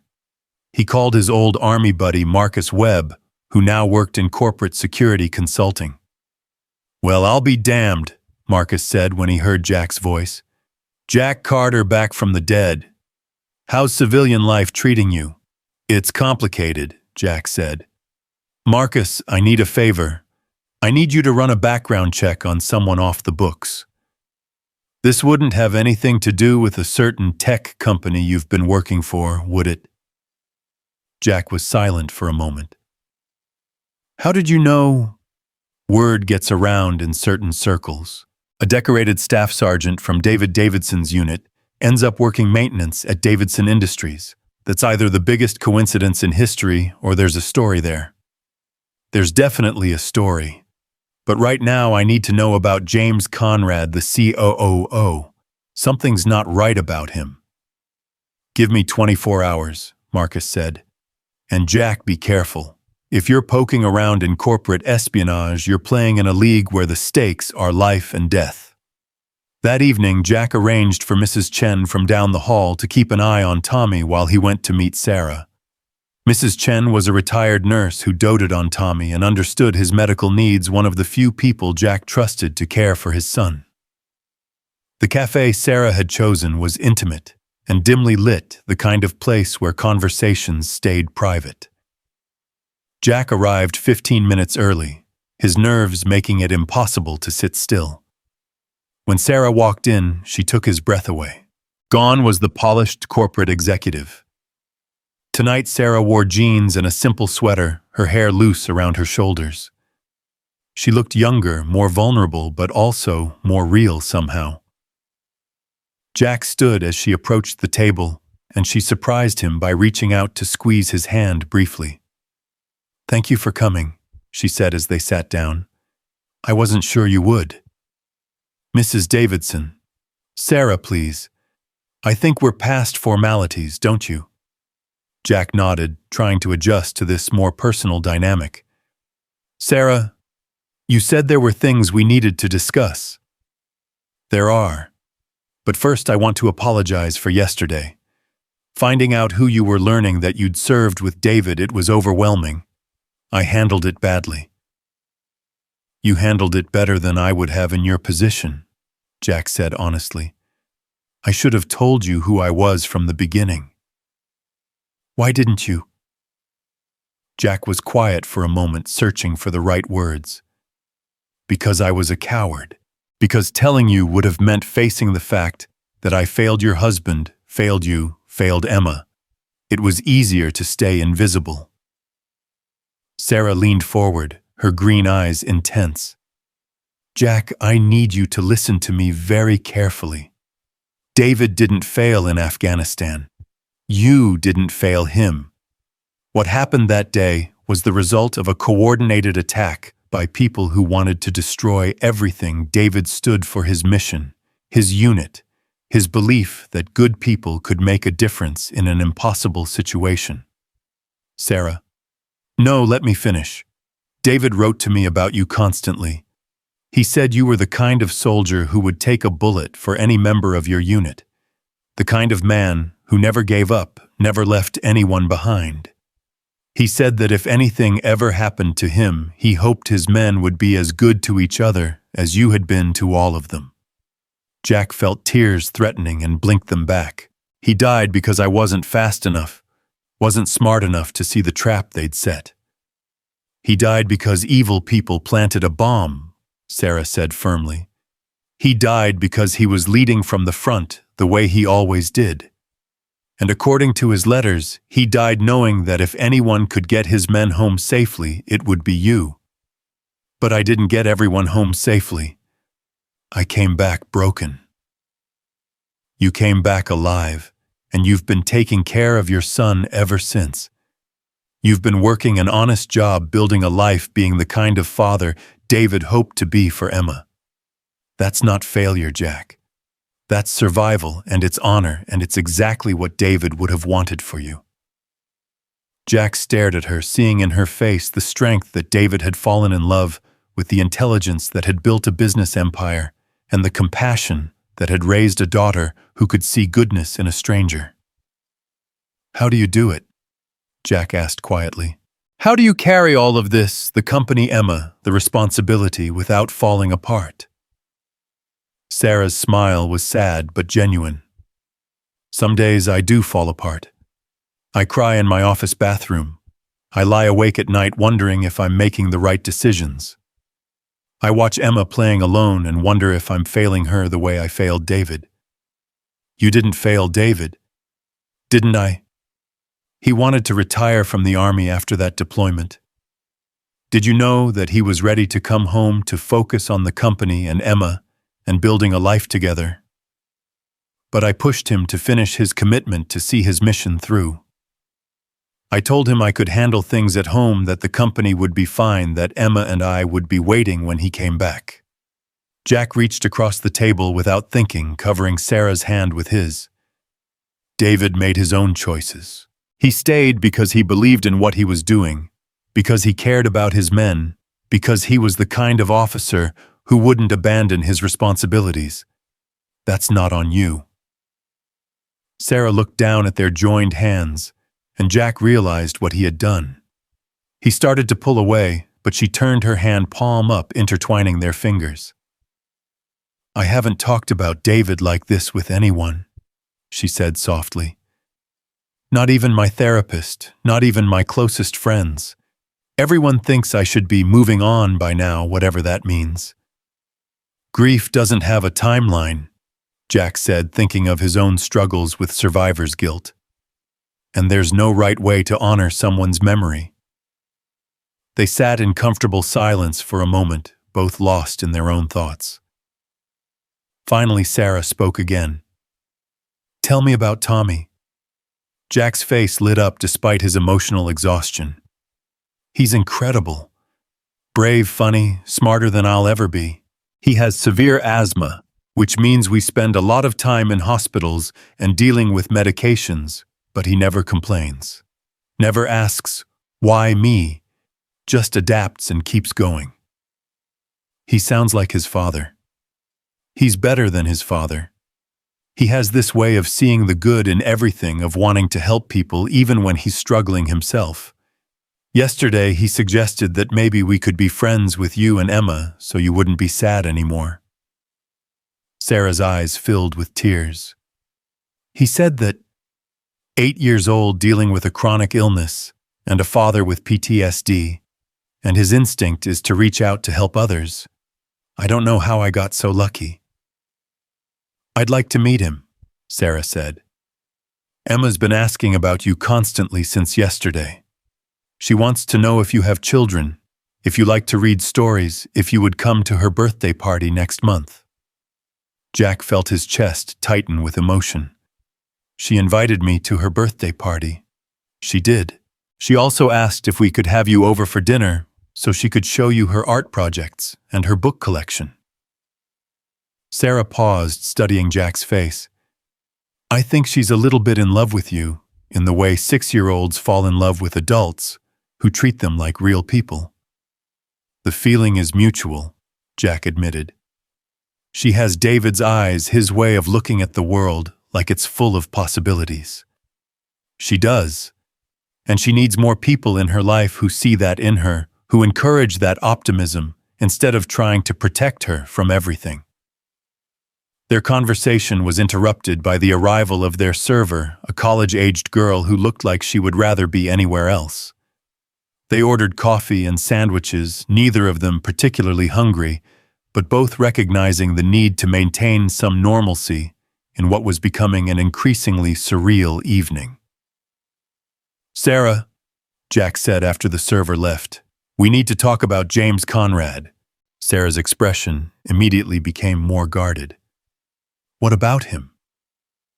"I think he's behind the security breaches at your company. I think he's been systematically undermining Davidson Industries from the inside, trying to force you into a position where you'll have to sell." "That's a serious accusation, Jack. Do you have any proof?" "Not yet, but I have a friend running a background check on him. There are too many coincidences. He joins the company 6 months ago. The security problems start 6 months ago, and he's the one pushing hardest for you to accept the buyout offer." Sarah was quiet for a long moment, processing this information. "I've had similar suspicions, but I told myself I was being paranoid. James came with impeccable references, and the board was unanimous in hiring him. What if those references were fabricated? What if the board members recommending him had been compromised somehow? You're talking about a conspiracy that would involve multiple people at the highest levels of corporate America." "I'm talking about industrial espionage worth billions of dollars," Jack corrected. "People have killed for a lot less." Sarah's face went pale. "You think we're in physical danger? I think someone is trying to steal everything David built, and they're willing to do whatever it takes to succeed. That includes manipulating you, threatening the company, and potentially harming anyone who gets in their way. Including Emma." The question hung in the air like a loaded weapon. Jack could see the fear in Sarah's eyes, not for herself, but for her daughter. It was the same fear Jack lived with every day regarding Tommy, the knowledge that the people you loved were always vulnerable, always at risk, in a world that didn't care about their innocence. "I don't know," Jack said honestly, "but I think we need to be prepared for that possibility." Sarah pulled out her phone and dialed a number. "Mrs. Henderson, it's Sarah. I need you to take Emma to my mother's house tonight. No, everything's fine. I just need her somewhere safe for a few days. Yes, pack a bag for school. Tell her I'll call her before bedtime." She hung up and looked at Jack with an expression that was equal parts fear and determination. What do we do now? Now we figure out who James Conrad really is, what he wants, and how to stop him before he destroys everything David died protecting. Their food arrived, but neither of them had much appetite. They picked at their sandwiches while discussing strategy logistics and the increasingly dangerous game they were about to play. "Jack," Sarah said as they prepared to leave, "there's something else you should know. The technology James is trying to steal, it's not just valuable commercially. David was working on something before he deployed something that could revolutionize medical devices. It was his way of trying to help people like Tommy, people with chronic conditions who needed better, more reliable treatment options." Jack felt the ground shift beneath him. What kind of medical devices? Respiratory technology, advanced inhalers, monitoring systems, emergency response protocols. David knew about Tommy's asthma from your letters. He wanted to create something that could help children like your son breathe easier. The revelation hit Jack like a physical blow. David had been working on technology that could help Tommy, technology that was now being stolen by the very people who were supposed to protect it. The personal had become professional, and the professional had become deeply, irrevocably personal. "We're going to stop them," Jack said, his voice carrying a conviction that surprised even him. "Whatever it takes, we're going to stop them from stealing David's work." Sarah smiled, and for the first time since he'd met her, Jack saw something in her expression that reminded him of David, the stubborn refusal to back down from a fight, the determination to protect what mattered most. "Yes," she said. "We are." As they walked out of the cafe together, Jack felt something shifting inside him. For 6 years, he had been running from his past, hiding from his guilt, trying to survive one day at a time. But now, with Sarah beside him and Emma's future at stake, he felt something he hadn't experienced since Kandahar, a sense of purpose that went beyond mere survival. He was done running. It was time to fight. The drive back to his apartment gave Jack time to process the weight of what Sarah had revealed. David's research could help Tommy, could help thousands of children like Tommy, and someone was trying to steal it for profit. The thought made his hands tighten on the steering wheel as he navigated through Chicago's late evening traffic. His phone rang as he pulled into his building's parking lot. Marcus Webb's name appeared on the display. "Jack, you need to hear this, show," Marcus said without preamble. "James Conrad doesn't exist." Jack felt his stomach drop. "What do you mean, Sissong?" "I mean the man calling himself James Conrad has a fabricated identity that goes back exactly 18 months. Before that, there's nothing, no birth certificate, no school records, no employment history. Whoever he is, he's a professional." "A professional what?" "Corporate infiltrator, most likely. The kind of guy companies hire to take down their competitors from the inside. But Jack, this goes deeper than simple industrial espionage. The people backing him have serious resources and serious connections." Jack leaned back in his car seat, processing this information. "What kind of connections?" "The kind that can make people disappear. I found traces of similar operations in 3 other tech companies over the past 5 years. In each case, a highly qualified executive joined the company, spent 6 to 12 months undermining operations from within, then orchestrated a hostile takeover. But here's the scary part. In 2 of those cases, key personnel who tried to resist ended up in accidents. Jesus, Marcus. What kind of accidents? Car crashes, home invasions gone wrong, medical emergencies that weren't quite what they seemed. Nothing that could be definitively traced back to the takeover, but the timing was convenient. Jack's blood ran cold as he thought about Sarah and Emma. These people, whoever's behind Conrad, they'd kill to get what they want. Jack, we're talking about technology worth potentially billions of dollars. At that level, human life becomes just another cost of doing business. I need names, Marcus. I need to know who we're dealing with. I'm working on it, but be careful. If they've got resources to create an identity this deep, they've got resources to monitor communications, track movements, eliminate threats. You're not invisible anymore. After ending the call, Jack sat in his car for several minutes, staring up at the lit windows of his apartment building. Somewhere up there, Tommy was probably asleep, trusting that his father would keep him safe. How could Jack explain that he had inadvertently dragged them both into something that could get them killed? Mrs. Chen met him at the door with a warm smile and a whispered report that Tommy had done his homework, taken his evening medications, and gone to bed without any breathing difficulties. Jack thanked her profusely, pressing a $20 bill into her hands despite her protests. He checked on Tommy, who was sleeping peacefully, with his rescue inhaler on the nightstand beside him. In the dim light from the hallway, Jack could see the rise and fall of his son's chest, steady and strong. The sight filled him with both love and terror. Love for this brave little boy, who faced each day with optimism despite his challenges, and terror at the thought of anything happening to him. Jack's phone buzzed with a text message from Sarah. Emma is safe at my mother's. We need to meet tomorrow morning before work. There's something I need to show you. He texted back. Name the time and place. 7 o.m. Davidson Industries parking garage level B2. Come alone. The next morning, Jack arrived at the parking garage 15 minutes early, his nerves making it impossible to stay in bed any longer.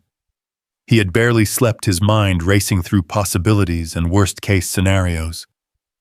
Every shadow in the dimly lit garage seemed to hold potential threats. Every sound made him tense for danger. Sarah arrived precisely at 7, emerging from her BMW with a leather briefcase and an expression of grim determination. She was back in business attire, but Jack could see the strain around her eyes, the tension in her shoulders. Thank you for coming, she said, glancing around the empty garage. I've been up all night thinking about what you said regarding James, and I need to show you something. She led him to a service area behind the elevators, a small maintenance room that housed electrical panels and storage for cleaning supplies. Sarah produced a key and unlocked the door, ushering Jack inside before turning on a single overhead light. This room isn't monitored by our security cameras, she explained, opening her briefcase. I had it constructed specifically for sensitive conversations. David's idea, he was always worried about corporate espionage. From the briefcase, Sarah withdrew a manila folder thick with documents. These are copies of everything I could find regarding James Conrad's hiring, his access permissions, and his activities since joining the company. I started reviewing them after our conversation last night. Jack took the folder, flipping through employment contracts, security clearance forms, and access logs. Even without Marcus's background check, the pattern was clear. Conrad had systematically gained access to every sensitive area of Davidson Industries' operations. Look at this, Sarah said, pointing to a security log. 3 weeks ago, James accessed our research servers at 2 a.m. When I asked him about it the next day, He said he was reviewing quarterly projections. But these servers don't contain financial data. They contain David's medical device research. Jack's jaw tightened. What exactly was David working on? Sarah pulled out another set of documents, technical specifications, patent applications, and prototype designs, revolutionizing respiratory care for children with severe asthma. The technology could predict attacks before they happen, deliver medication more effectively, and provide real-time monitoring that could save thousands of lives annually. Jack stared at the documents, seeing schematic drawings of devices that looked like something from science fiction. This could help Tommy. It could help every child like Tommy. David was planning to make the basic technology available at cost to low-income families, with profits from premium versions funding research into other pediatric conditions. Sarah's voice carried a mixture of pride and pain. He called it the Emma Project, his way of ensuring that our daughter would grow up in a world where children didn't suffer needlessly. The weight of what they were fighting for settled on Jack's shoulders like armor. This wasn't just about corporate profits or personal revenge. It was about David's vision for a better world, about children who deserved the chance to breathe freely. Who else knows about this technology?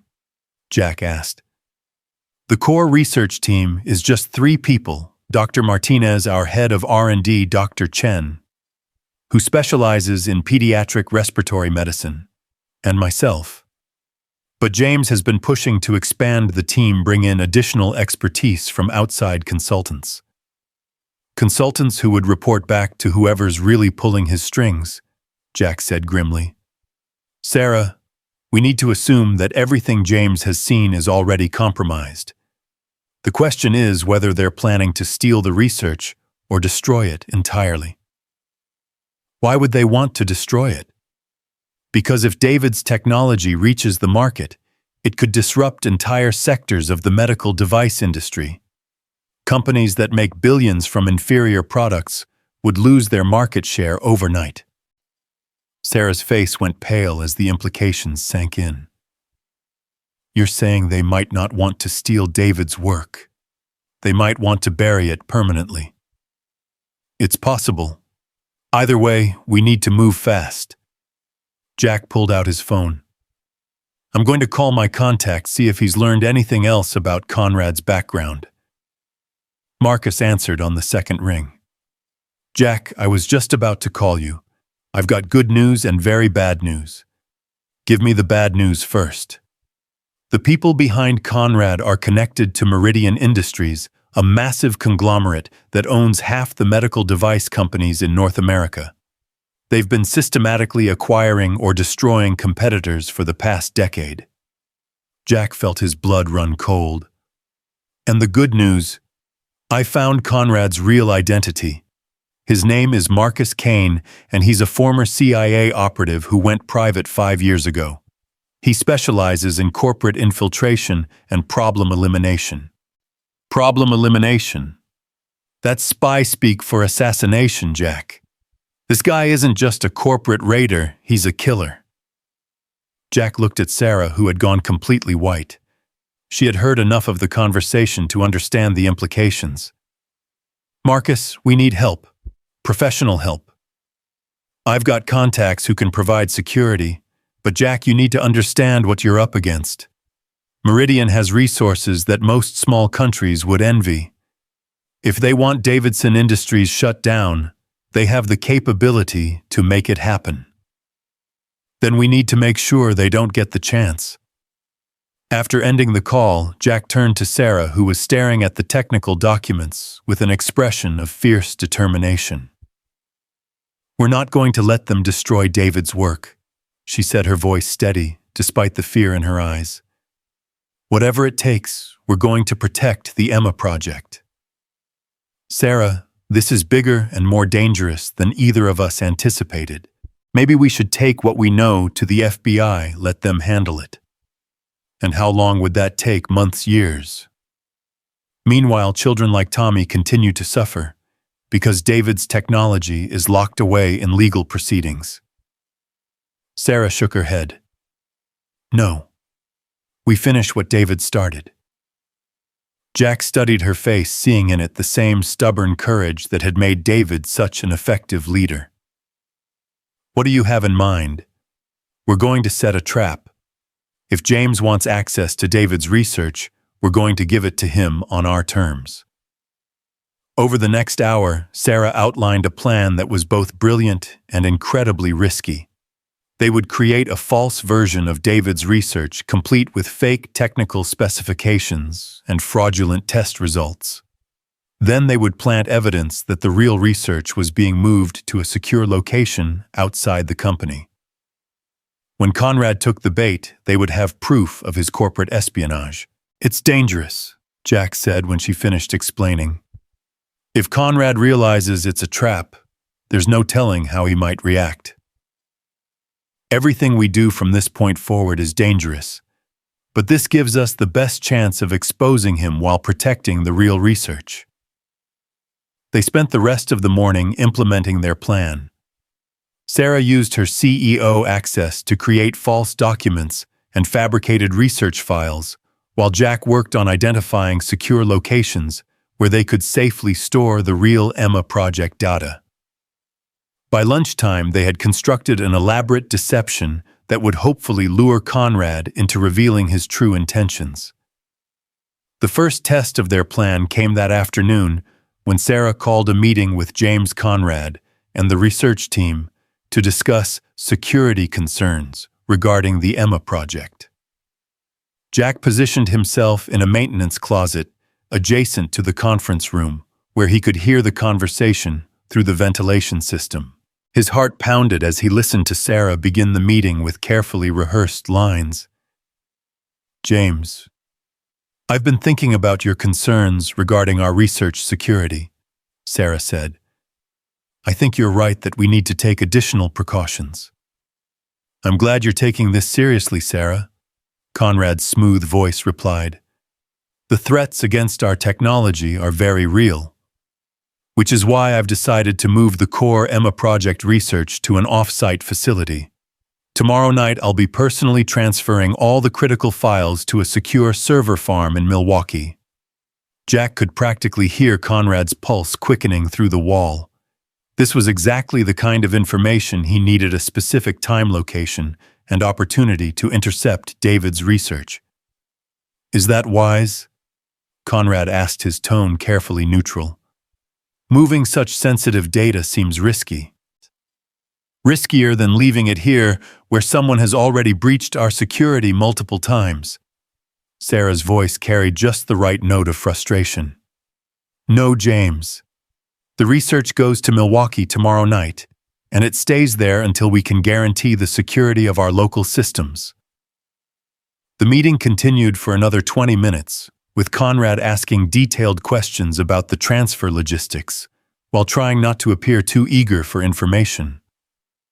Jack made careful notes of every question, every inflection in Conrad's voice that revealed his true interests. After the meeting ended, Jack waited in the maintenance closet until he was sure the conference room was empty. When he finally emerged, he found Sarah waiting for him in the hallway, her face flushed with adrenaline. How did I do? She asked quietly. Perfectly. He took the bait completely. But Sarah, we need to be prepared for what comes next. If Conrad is planning to intercept that transfer, he'll have help. I know. I've already contacted a private security firm, friends of David's from his military days. They'll be handling the actual transfer while we create our decoy operation.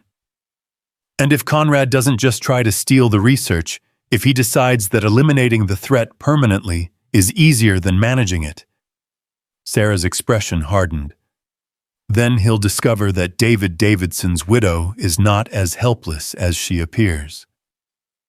That evening, Jack returned home to find Tommy in the middle of a mild asthma attack. The boy was sitting at the kitchen table with his nebulizer, breathing in medication while trying to finish his homework. The sight of his son struggling to perform such a simple task filled Jack with renewed determination to protect David's research. Hey buddy, how are you feeling? Jack asked, sitting down beside Tommy. Better now, Tommy said between breaths. Mrs. Chen helped me with the nebulizer when it got hard to breathe. Dad, when will there be better medicine for kids like me? The question hit Jack like a physical blow. Here was his son asking the exact question that David's research was designed to answer, and Tommy had no idea how close hope might be, or how much danger it was in. I don't know, Tommy, but there are some very smart people working on it. People like Emma's dad was... Jack stared at his son, amazed once again by the boy's insight. Yes, actually, people exactly like Emma's dad. I hope they figure it out soon, not just for me, but for all the other kids who have trouble breathing. That night, after Tommy had gone to bed, Jack received a call from Sarah that made his blood run cold. Jack, someone broke into my mother's house tonight. What, are Emma and your mother okay? They're fine. The alarm system scared off whoever it was before they could get inside. But Jack, this wasn't a random break-in. They knew exactly where to look for Emma's room. The implications were terrifying. Conrad and his associates weren't just after David's research. They were willing to threaten a 6-year-old child to get it. Where are Emma and your mother now? Safe house. I have them staying with security until this is over. But Jack, this changes everything. They're not just playing corporate games anymore. They're targeting my family directly. Which means they're getting desperate. Sarah, maybe we should call off the trap, find another way to... No. Sarah's voice was steel. They threatened my daughter, Jack. They crossed a line that can't be uncrossed. Tomorrow night we end this one way or another. The next evening arrived with unseasonable warmth for November in Chicago, as if the weather itself was holding its breath for what was to come. Jack arrived at Davidson Industries at 11 p.m., entering through the service entrance as he had countless times before. But tonight felt different, charged with danger and possibility in equal measure. Sarah met him in the parking garage, dressed in black clothing and carrying a duffel bag that looked like it contained more than just research documents. The security team is already in position in Milwaukee, she reported. If Conrad takes the bait, they'll be waiting for him. But Jack, I need you to know if things go wrong tonight, if something happens to me, there's a safe deposit box at First National with all the real research data. The key is in my office. Safe combination is Emma's birthday. Nothing's going to happen to you, Jack said firmly. We stick to the plan, we get the evidence we need, and we put Conrad away for good. And if he doesn't come alone, if he brings backup? Jack opened his own bag, revealing equipment that Marcus had provided: surveillance gear, communication devices, and a pistol that he hoped he wouldn't need to use. Then we adapt and overcome. That's what soldiers do. They made their way to Sarah's office, where the fake research data was stored on a specially prepared drive. According to their plan, Sarah would load the data onto a secure laptop and prepare for the fictional transfer to Milwaukee. Meanwhile, Jack would monitor the building's security feeds and watch for any sign of Conrad or his associates. The first sign that their plan was working came at 11:45 when Jack spotted Conrad entering the building through a rear entrance that should have been locked and alarmed. But Conrad moved through the security systems like he owned them, confirming that he had inside access to Davidson Industries' infrastructure. He's in the building, Jack whispered into his communication headset, moving toward the executive elevator. Understood, Sarah replied from her office. I'm starting the data transfer sequence now. He should be able to see it on the security monitors. Jack watched through the camera feeds as Conrad made his way through the building with purpose and confidence. He wasn't alone. Jack counted at least 3 other figures moving through different sections of the building, all converging on the executive floor. Sarah, he's got backup. Multiple hostiles heading your way. I see them. Jack, this isn't just corporate espionage anymore. They're coming in force. Jack abandoned his monitoring position and headed for the stairs, taking them 3 at a time. His military training kicked in automatically: assess threats, prioritize objectives, adapt to changing circumstances. The objective was simple: protect Sarah and secure evidence of Conrad's crimes. He reached the executive floor just as the elevator doors opened to reveal Conrad and 2 men in tactical gear. They moved like professionals, covering angles and communicating through hand signals. Jack recognized the efficiency. These were former military or intelligence operatives, not corporate security guards.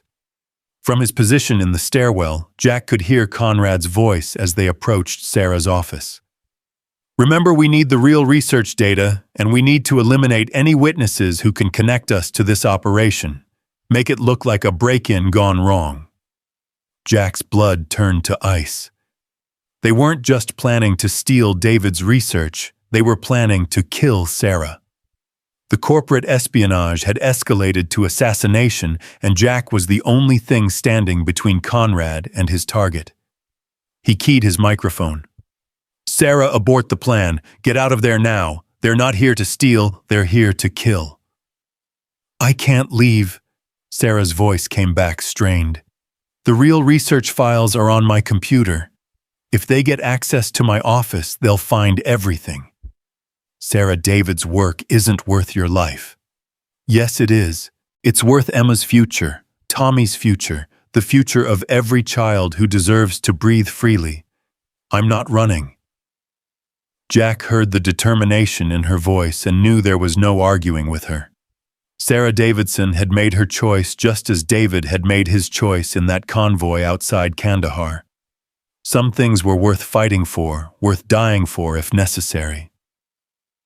But Jack had no intention of letting Sarah die tonight. He had failed to bring David home, but he would not fail David's family again.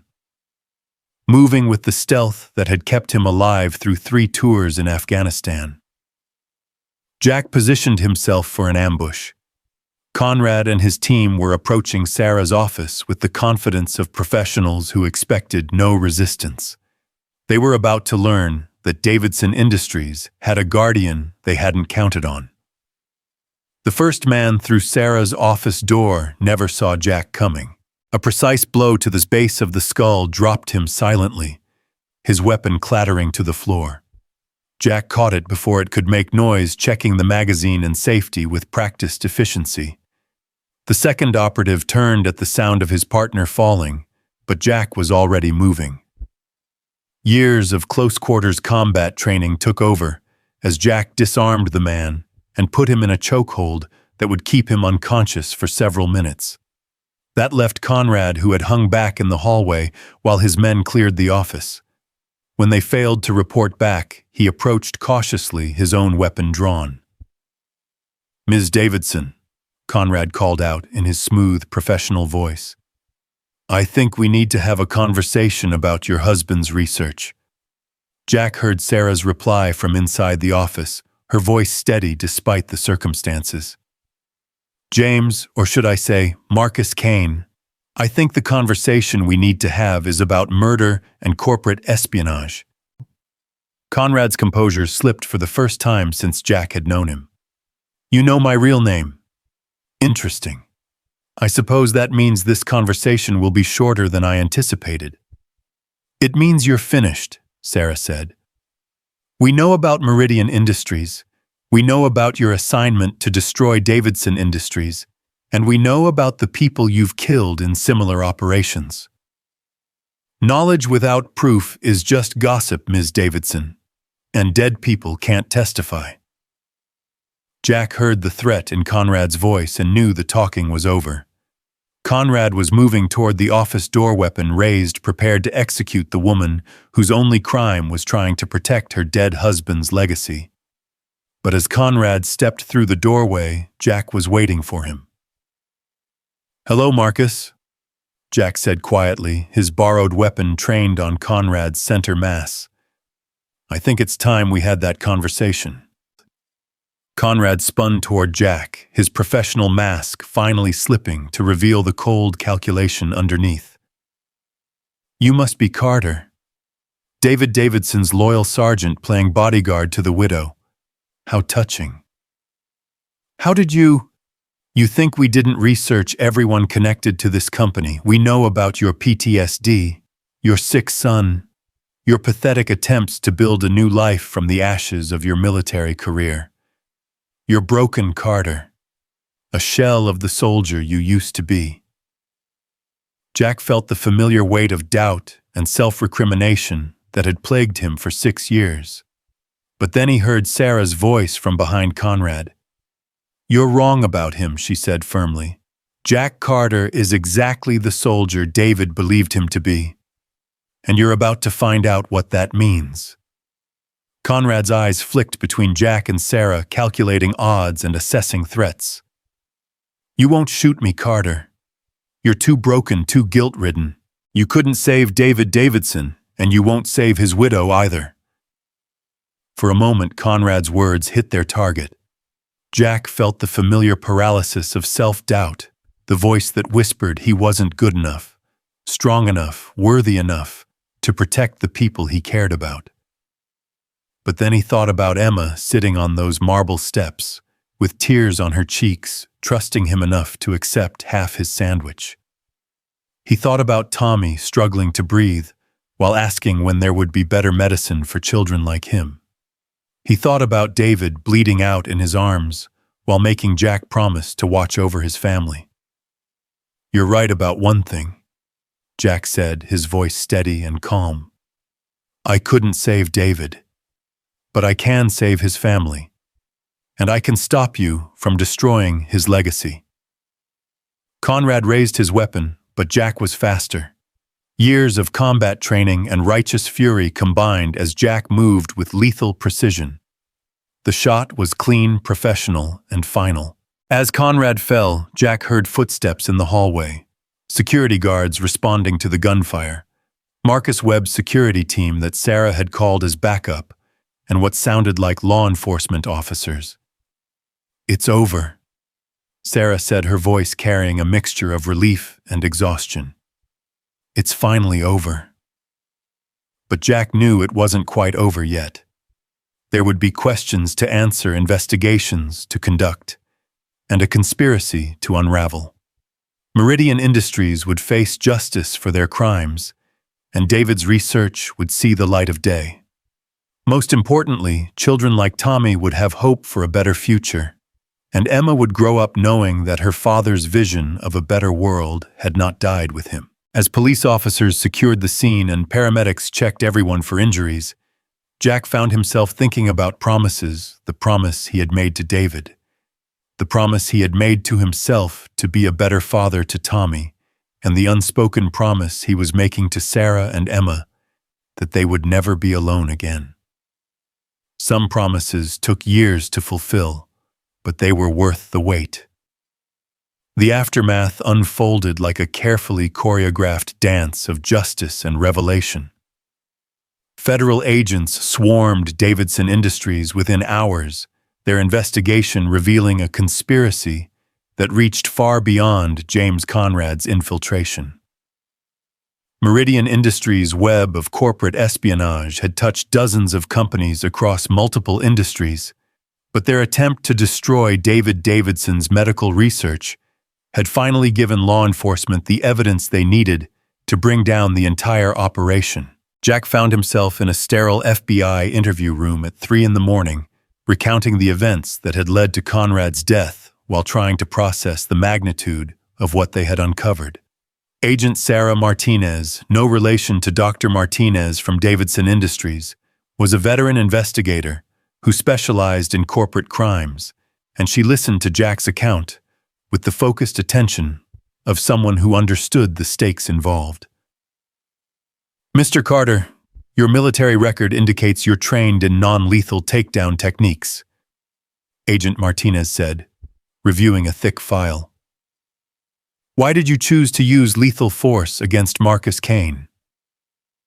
Jack was quiet for a moment, remembering the calculation in Conrad's eyes, the certainty that he was about to kill Sarah Davidson in cold blood. Because he was going to murder an innocent woman whose only crime was trying to protect her dead husband's legacy. Because I made a promise to a dying friend, and I wasn't going to break it again. Again. I failed to bring David Davidson home from Afghanistan. I wasn't going to fail his family a second time. Agent Martinez studied Jack's face, seeing something there that made her nod slowly. The shooting has been ruled justified self-defense and defense of others. Kane was a professional assassin with multiple kills to his credit. You saved Miss Davidson's life and potentially the lives of countless children who will benefit from her husband's research. The investigation continued for 3 weeks, during which Jack found himself suspended from his maintenance job, pending the outcome of legal proceedings. But rather than leaving him adrift, Sarah had arranged for him to work directly with the Davidson Industries security team, helping to identify and eliminate any remaining threats to the company's operations. It was during this period that Jack truly began to understand the scope of David's vision. The Emma project wasn't just about improving respiratory care for children, it was about revolutionizing medical devices across multiple disciplines.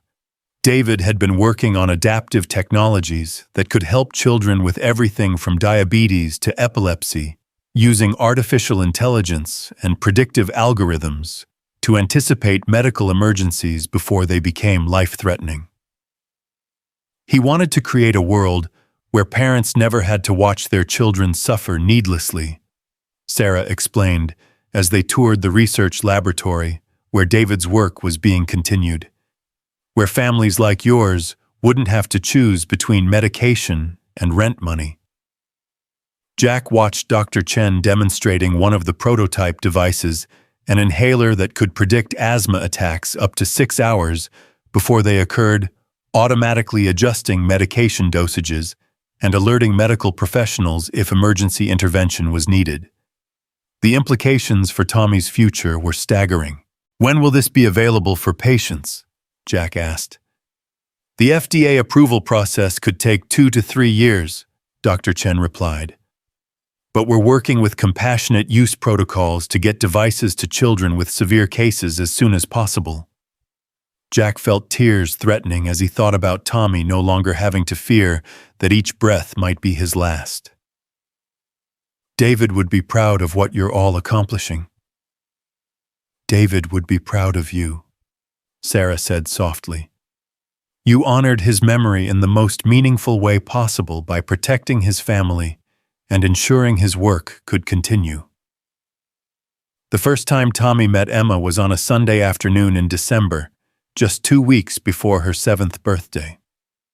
Sarah had invited Jack and Tommy to her house in Lincoln Park, a sprawling Victorian mansion that somehow managed to feel warm and welcoming despite its obvious wealth. Tommy had been nervous about meeting the girl whose dad was a soldier like Dad's friend, but his anxiety evaporated the moment Emma bounded down the front stairs to greet them.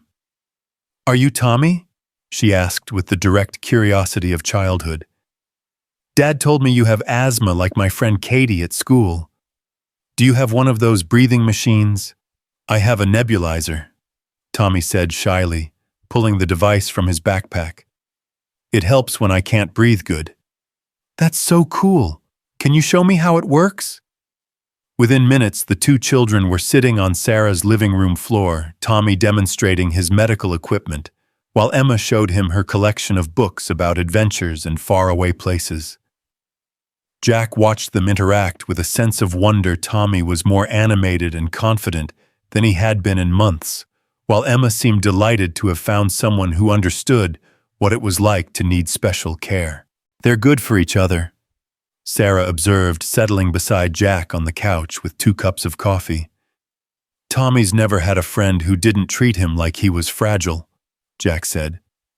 "Emma just accepts that he needs his inhaler the same way she accepts that she needs glasses to read. Emma's never had a friend who understood what it's like to have a parent who worries constantly about keeping you safe."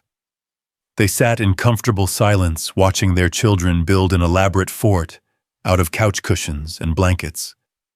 There was something deeply satisfying about this seeing two families that had been broken by loss and circumstance finding wholeness in each other's company. "Jack," Sarah said quietly, "I've been thinking about our conversation that night at the cafe, about how we both carry guilt over David's death." "Sarah, let me finish. I've been seeing a therapist since David died, trying to work through my grief and my anger and my fear that I was failing Emma by raising her alone. But talking to you, learning about David's final moments, understanding how much he meant to his men, it's helped me realize something important." Jack turned to look at her, seeing vulnerability in her green eyes that she rarely allowed others to witness. "David didn't die because either of us failed him. He died because he was exactly the man we both fell in love with, someone who would sacrifice everything to protect the people he cared about. And the best way to honor his memory isn't to carry guilt over his death, but to live lives that reflect his values. His values: protecting family, fighting for what's right, never abandoning the people who depend on you." Sarah's voice grew stronger as she continued. "You've been living those values every day with Tommy, and you lived them when you protected Emma and me from Conrad. David would be proud of the man you've become, not ashamed of the man you think you failed to be." Jack felt something loosening in his chest, a knot of guilt and self-recrimination that had been strangling him for 6 years. For the first time since Kandahar, he allowed himself to consider the possibility that maybe, just maybe, he wasn't the failure he had believed himself to be. "Dad, look!" Tommy's excited voice pulled them from their conversation. "Emma's showing me her dad's medals. He got them for being brave in the army." Emma was carefully displaying David's Purple Heart and Bronze Star on the coffee table, treating them with the reverence due to sacred objects. "Mommy says Daddy got these for protecting his soldiers and helping people who needed help." "That's exactly right," Jack said, kneeling down beside the children. "Your daddy was one of the best officers I ever served under. He cared about his men, and he never asked anyone to do something he wouldn't do himself." "Were you there when he got hurt?" Emma asked with the matter-of-fact directness that only children possessed. Jack glanced at Sarah, who nodded encouragingly. They had discussed how much to tell Emma about her father's death, agreeing that she deserved honesty appropriate to her age. "I was there," Jack said gently. "And I want you to know that your daddy was very brave, and he talked about you and your mommy right until the end.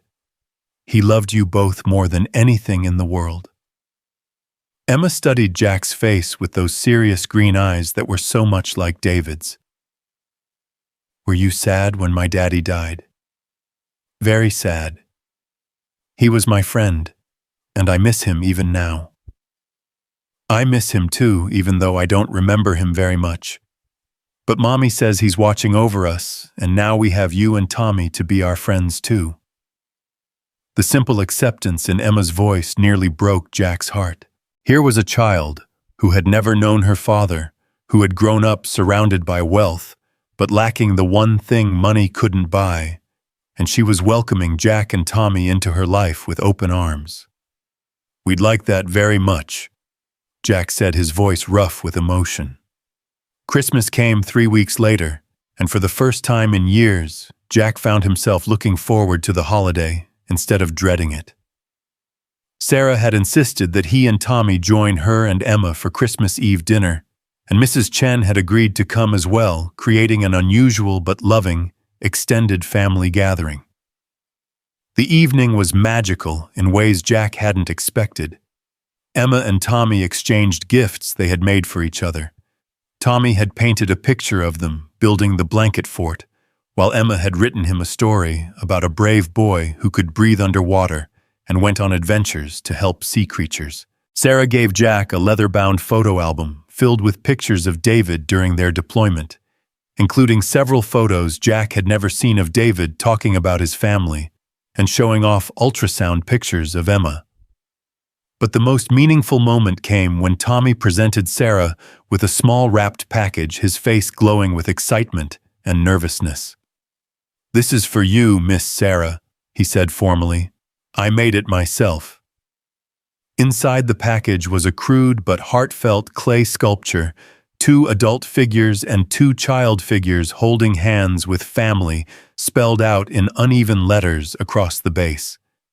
Sarah stared at the sculpture for a long moment, tears streaming down her face. "Tommy, this is the most beautiful thing anyone has ever given me." "Dad says families don't have to be the same blood to love each other," Tommy explained. "And Emma's like my sister now, so that makes you like my mom person." Jack felt his own eyes filling with tears as Sarah pulled Tommy into a fierce hug. Around them, Emma was clapping with delight, while Mrs. Chen dabbed at her eyes with a tissue. It was imperfect and unconventional and absolutely perfect. Later that evening, after the children had fallen asleep watching Christmas movies and Mrs. Chen had retired to the guest room Sarah had prepared for her and Jack, and Sarah found themselves alone in the kitchen, cleaning dishes and reflecting on the day. "Jack," Sarah said, as she dried a wineglass, "I need to tell you something." The serious tone in her voice made Jack look up from the sink. "What is it?" "The board of directors met yesterday to discuss the future of Davidson Industries. With the Meridian threat eliminated and David's research moving toward clinical trials, we're going to be expanding significantly over the next few years." "That's wonderful news. David's vision is really going to change lives." "It is, but the expansion means I need someone I can trust completely to head our security operations. Someone who understands the value of what we're protecting and who has the skills to protect it." Jack felt his pulse quicken. "Sarah, what are you saying?" "I'm offering you a job, Jack. Director of Security for Davidson Industries. It would mean leaving maintenance work behind, but it would also mean a salary that could pay for Tommy's medical expenses without you having to worry about choosing between his medication and your rent." Jack stared at her, unable to process what he was hearing. "I don't have experience running corporate security. I'm just a broken-down soldier who fixes air conditioners." "You're a decorated veteran who saved my life and my company. You're a man who shared his lunch with a hungry child and asked for nothing in return. You're someone David trusted enough to die beside, and someone I trust enough to protect everything he built." Sarah's voice grew passionate as she continued. "Jack, I need someone who sees this job as more than just a paycheck. I need someone who understands that we're not just protecting a business, we're protecting hope for thousands of families." Jack thought about Tommy, about the prototype inhaler that could predict his attacks before they happened. He thought about Emma, who deserved to grow up in a world where her father's dreams had become reality. He thought about David bleeding out in his arms while making Jack promise to watch over his family. "What about Emma and Tommy?" Jack asked. "If I take this job, if we're working together every day, how do we navigate the relationship between our families?" Sarah stepped closer, her green eyes holding his gaze steadily. "I think we navigate it the same way we've been navigating it, honestly, carefully, and with the children's best interests at heart. And if something develops between us, if this becomes more than just friendship, then we deal with that honestly too. Jack, I'm not ready to replace David, and I may never be. But I know that he would want Emma and me to be happy, to be safe, and to be loved. If that love comes from the man who honored his final request, who protected his family when they needed protection most, then I think David would approve." Jack felt the last of his resistance crumbling. For 6 years he had punished himself for surviving when David didn't. But maybe survival wasn't a punishment. Maybe it was an opportunity to honor his friend's memory by building something beautiful from the ashes of tragedy. "When do I start?" he asked. Sarah's smile was radiant. "How about January 2nd? That gives us time to enjoy the holidays as a family before we become business partners." The word family hung in the air between them, heavy with possibility and promise. Jack reached out to touch Sarah's hand, marveling at how right it felt when she intertwined their fingers. "Sarah, I need you to know that whatever happens between us, whatever this becomes, I will never stop honoring David's memory. He was my friend, my commanding officer, and the best man I ever knew. I wouldn't want you to stop honoring his memory. David is part of who you are, part of what makes you the man Emma and I have come to care about. He'll always be with us in the work we're continuing, in the daughter he loved, in the friendship that brought us together." They stood in the quiet kitchen, holding hands, and thinking about the strange journey that had brought them to this moment. 6 months ago, Jack had been a broken maintenance worker, eating lunch alone on marble steps. Now he was part of a family with a purpose that went beyond mere survival, and a future that stretched toward hope rather than just endurance. The sound of Tommy coughing from the living room pulled them apart. But it was the gentle, cleared airway cough of a child whose breathing was improving rather than the harsh, frightening sound Jack had learned to fear. The new inhaler prototype that Dr. Chen had provided was already making a difference in Tommy's daily life. "I should check on him," Jack said.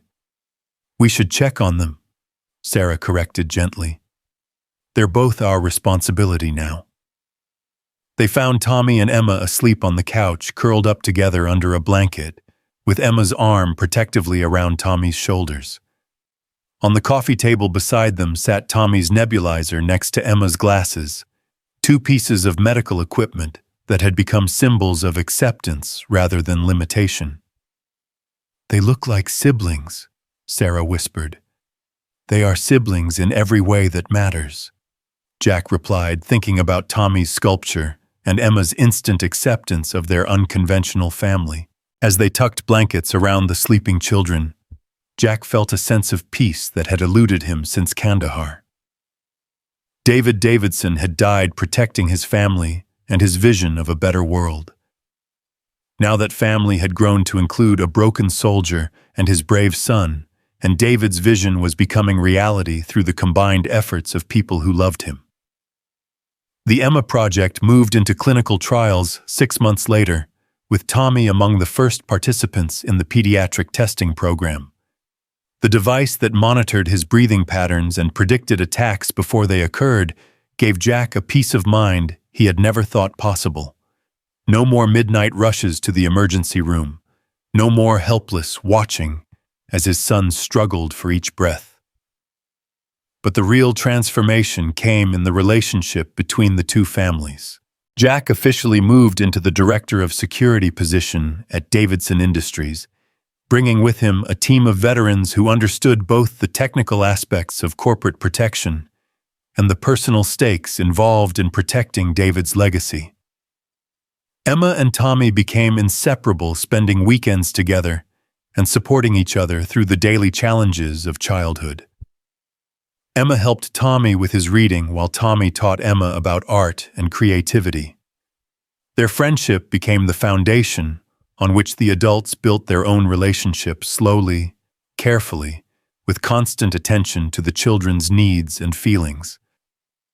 The night Jack told Tommy that he and Sarah were dating, he expected confusion or resentment from his son.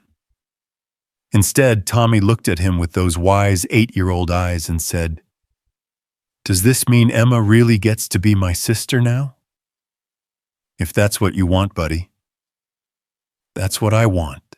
And Dad, I think Emma's dad would be happy that you're taking care of his family now, just like you take care of me." Jack's relationship with Sarah developed like their children's friendship, naturally, organically built on shared values and mutual respect, rather than desperate need or romantic fantasy. They were two people who had been broken by loss and rebuilt by love, finding in each other not completion but partnership. Sarah never tried to replace Tommy's mother in his heart, just as Jack never tried to replace David in Emma's. Instead, they created something new, a blended family united by love loss and the determination to honor the memory of a man who had brought them all together. The first time Jack said, "I love you" to Sarah was on a quiet Sunday morning 9 months after that first shared sandwich. They were sitting in her garden while Tommy and Emma played with the sprinklers, both children laughing as they chased each other through the water. Sarah was reading quarterly reports, while Jack reviewed security protocols, their professional and personal lives intertwined in ways that felt completely natural.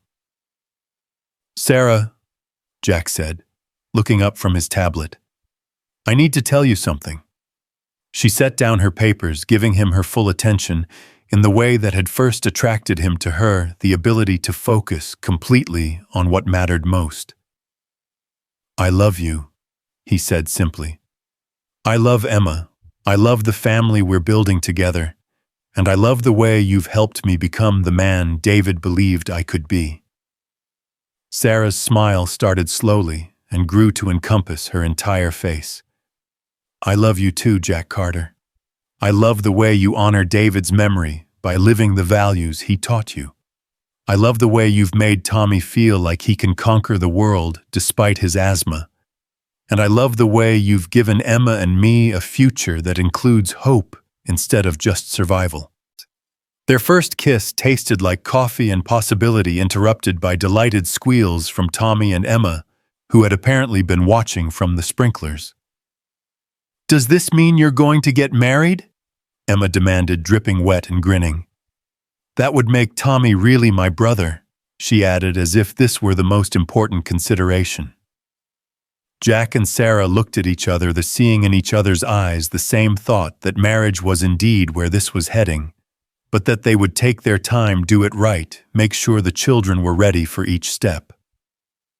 "Maybe someday," Sarah said diplomatically. "Right now, we're just happy being a family."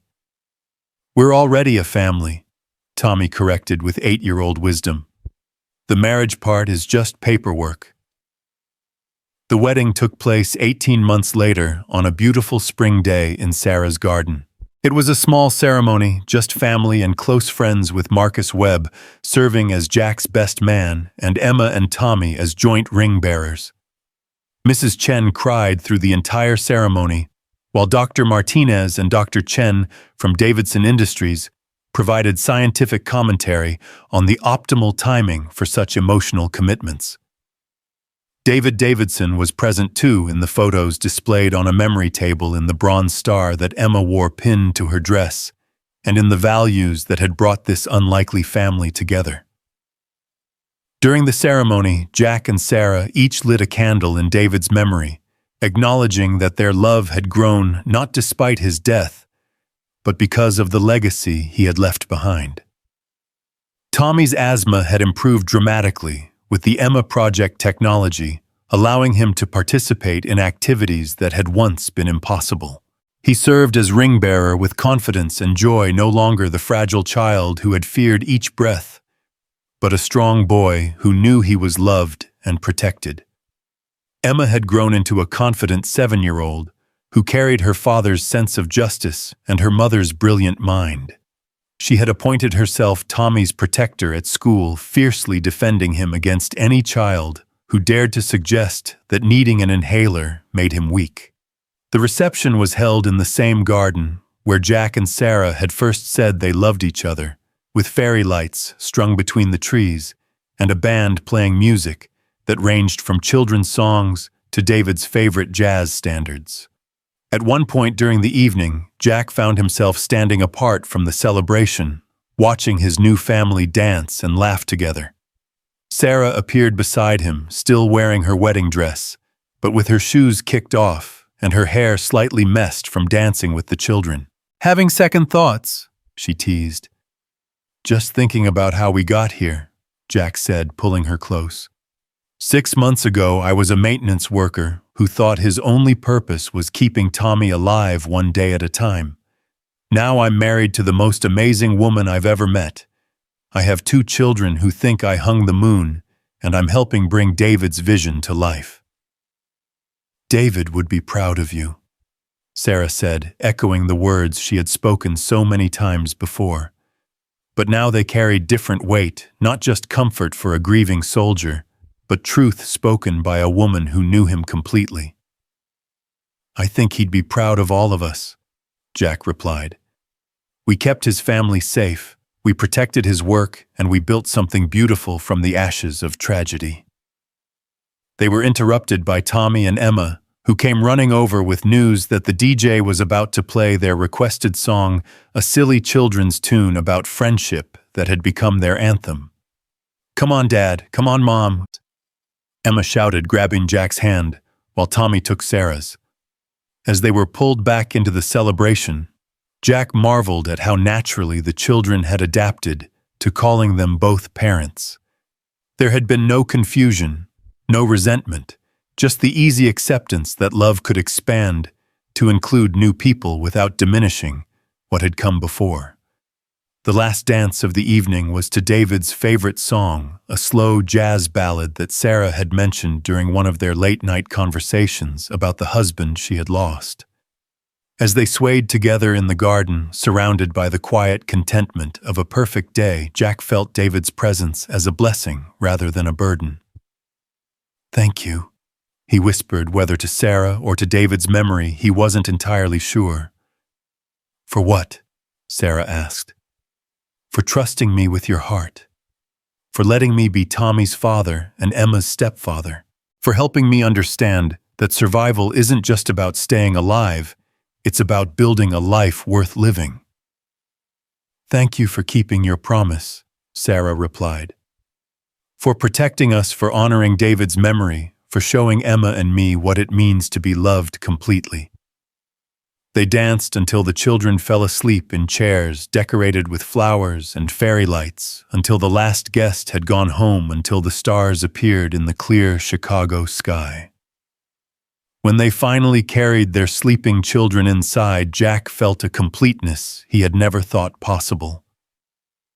5 years later, Davidson Industries had become a global leader in pediatric medical technology, with the Emma Project devices helping thousands of children around the world. Tommy, now 13, was captain of his middle school science team and an advocate for children with chronic illnesses. Emma, 12, was following in her mother's footsteps as a brilliant student with plans to become a biomedical engineer. Jack had expanded Davidson Industries' security operations to include protecting other companies, developing life-saving technologies, creating a network of veterans who understood that some things were worth more than money. His reputation in the industry was built not just on his professional competence, but on his unwavering integrity qualities that David Davidson had recognized in a young soldier long before Jack recognized them in himself. The family had grown too. Sarah was pregnant with their first child together, a baby who would grow up knowing she had 2 big siblings who adored her parents, who loved each other deeply, and a guardian angel father who had made it all possible through his sacrifice and vision. On the anniversary of David's death each year, the family visited his grave at Arlington National Cemetery. They brought flowers, shared stories, and updated him on their lives and achievements. Tommy and Emma had developed a tradition of leaving letters for their guardian angel dad, telling him about school friends and the ways his Emma Project technology continued to help children around the world. This year, as they stood together at David's gravestone, Jack felt the familiar mixture of sadness and gratitude that had replaced his crushing guilt. David Davidson had died too young, had missed too much of his daughter's life, had left behind a family that needed protection and a vision that required completion. But his death had not been in vain. It had brought together people who needed each other, created a family bound by love, rather than just biology, and inspired work that was saving lives every day. Dad, Emma said, using the name she now called Jack without hesitation. Do you think my first daddy can see us? Jack looked at this remarkable young girl, who carried her father's eyes and her mother's strength, who had welcomed him and Tommy into her life with open arms, who was growing into someone who would undoubtedly change the world.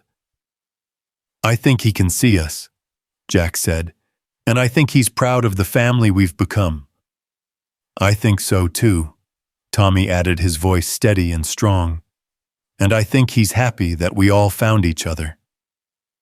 Sarah squeezed Jack's hand, her eyes bright with unshed tears. I think he's happy that his daughter has a father who loves her, that his wife found love again, and that his work is helping children like Tommy live better lives. As they walked away from the grave together, parents and children, bound by love and loss, and the promise of tomorrow, Jack felt David's presence not as a ghost from the past, but as a foundation for the future. The promise he had made in a dusty convoy outside Kandahar had been kept in ways he never could have imagined, creating ripples of hope and healing that would extend far beyond their small family. That evening, as Jack tucked Emma and Tommy into their beds in the home they all shared, he reflected on the strange journey that had brought them together. A shared sandwich had become a shared life. A moment of kindness had grown into a family.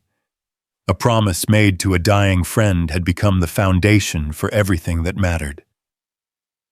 Good night, Dad, Emma said sleepily. I love you. Good night, Dad, Tommy echoed. Thank you for taking care of all of us. Good night, kids, Jack replied, his heart full to overflowing. Sweet dreams.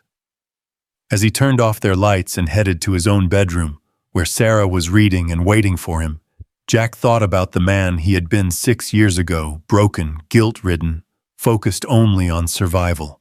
That man could never have imagined this life, this family, this sense of purpose and belonging. But David Davidson had seen it. David had known that beneath the guilt and trauma was a man capable of great love, fierce protection, and unwavering loyalty. David had trusted Jack with his most precious possessions, his wife and daughter, and that trust had transformed a broken soldier into a complete man. Some promises took years to fulfill, but they were worth the wait. Some families were built not on blood, but on choice, not on convenience, but on love. And sometimes the most beautiful things in life grew from the seeds of tragedy tended by people who refused to let darkness have the final word. Jack Carter had learned to keep his promises, all of them. But the most important promise to build a life worthy of the sacrifice that had made it possible was one he would keep every day for the rest of his life. The sandwich had been shared, the promise had been kept, and love had won.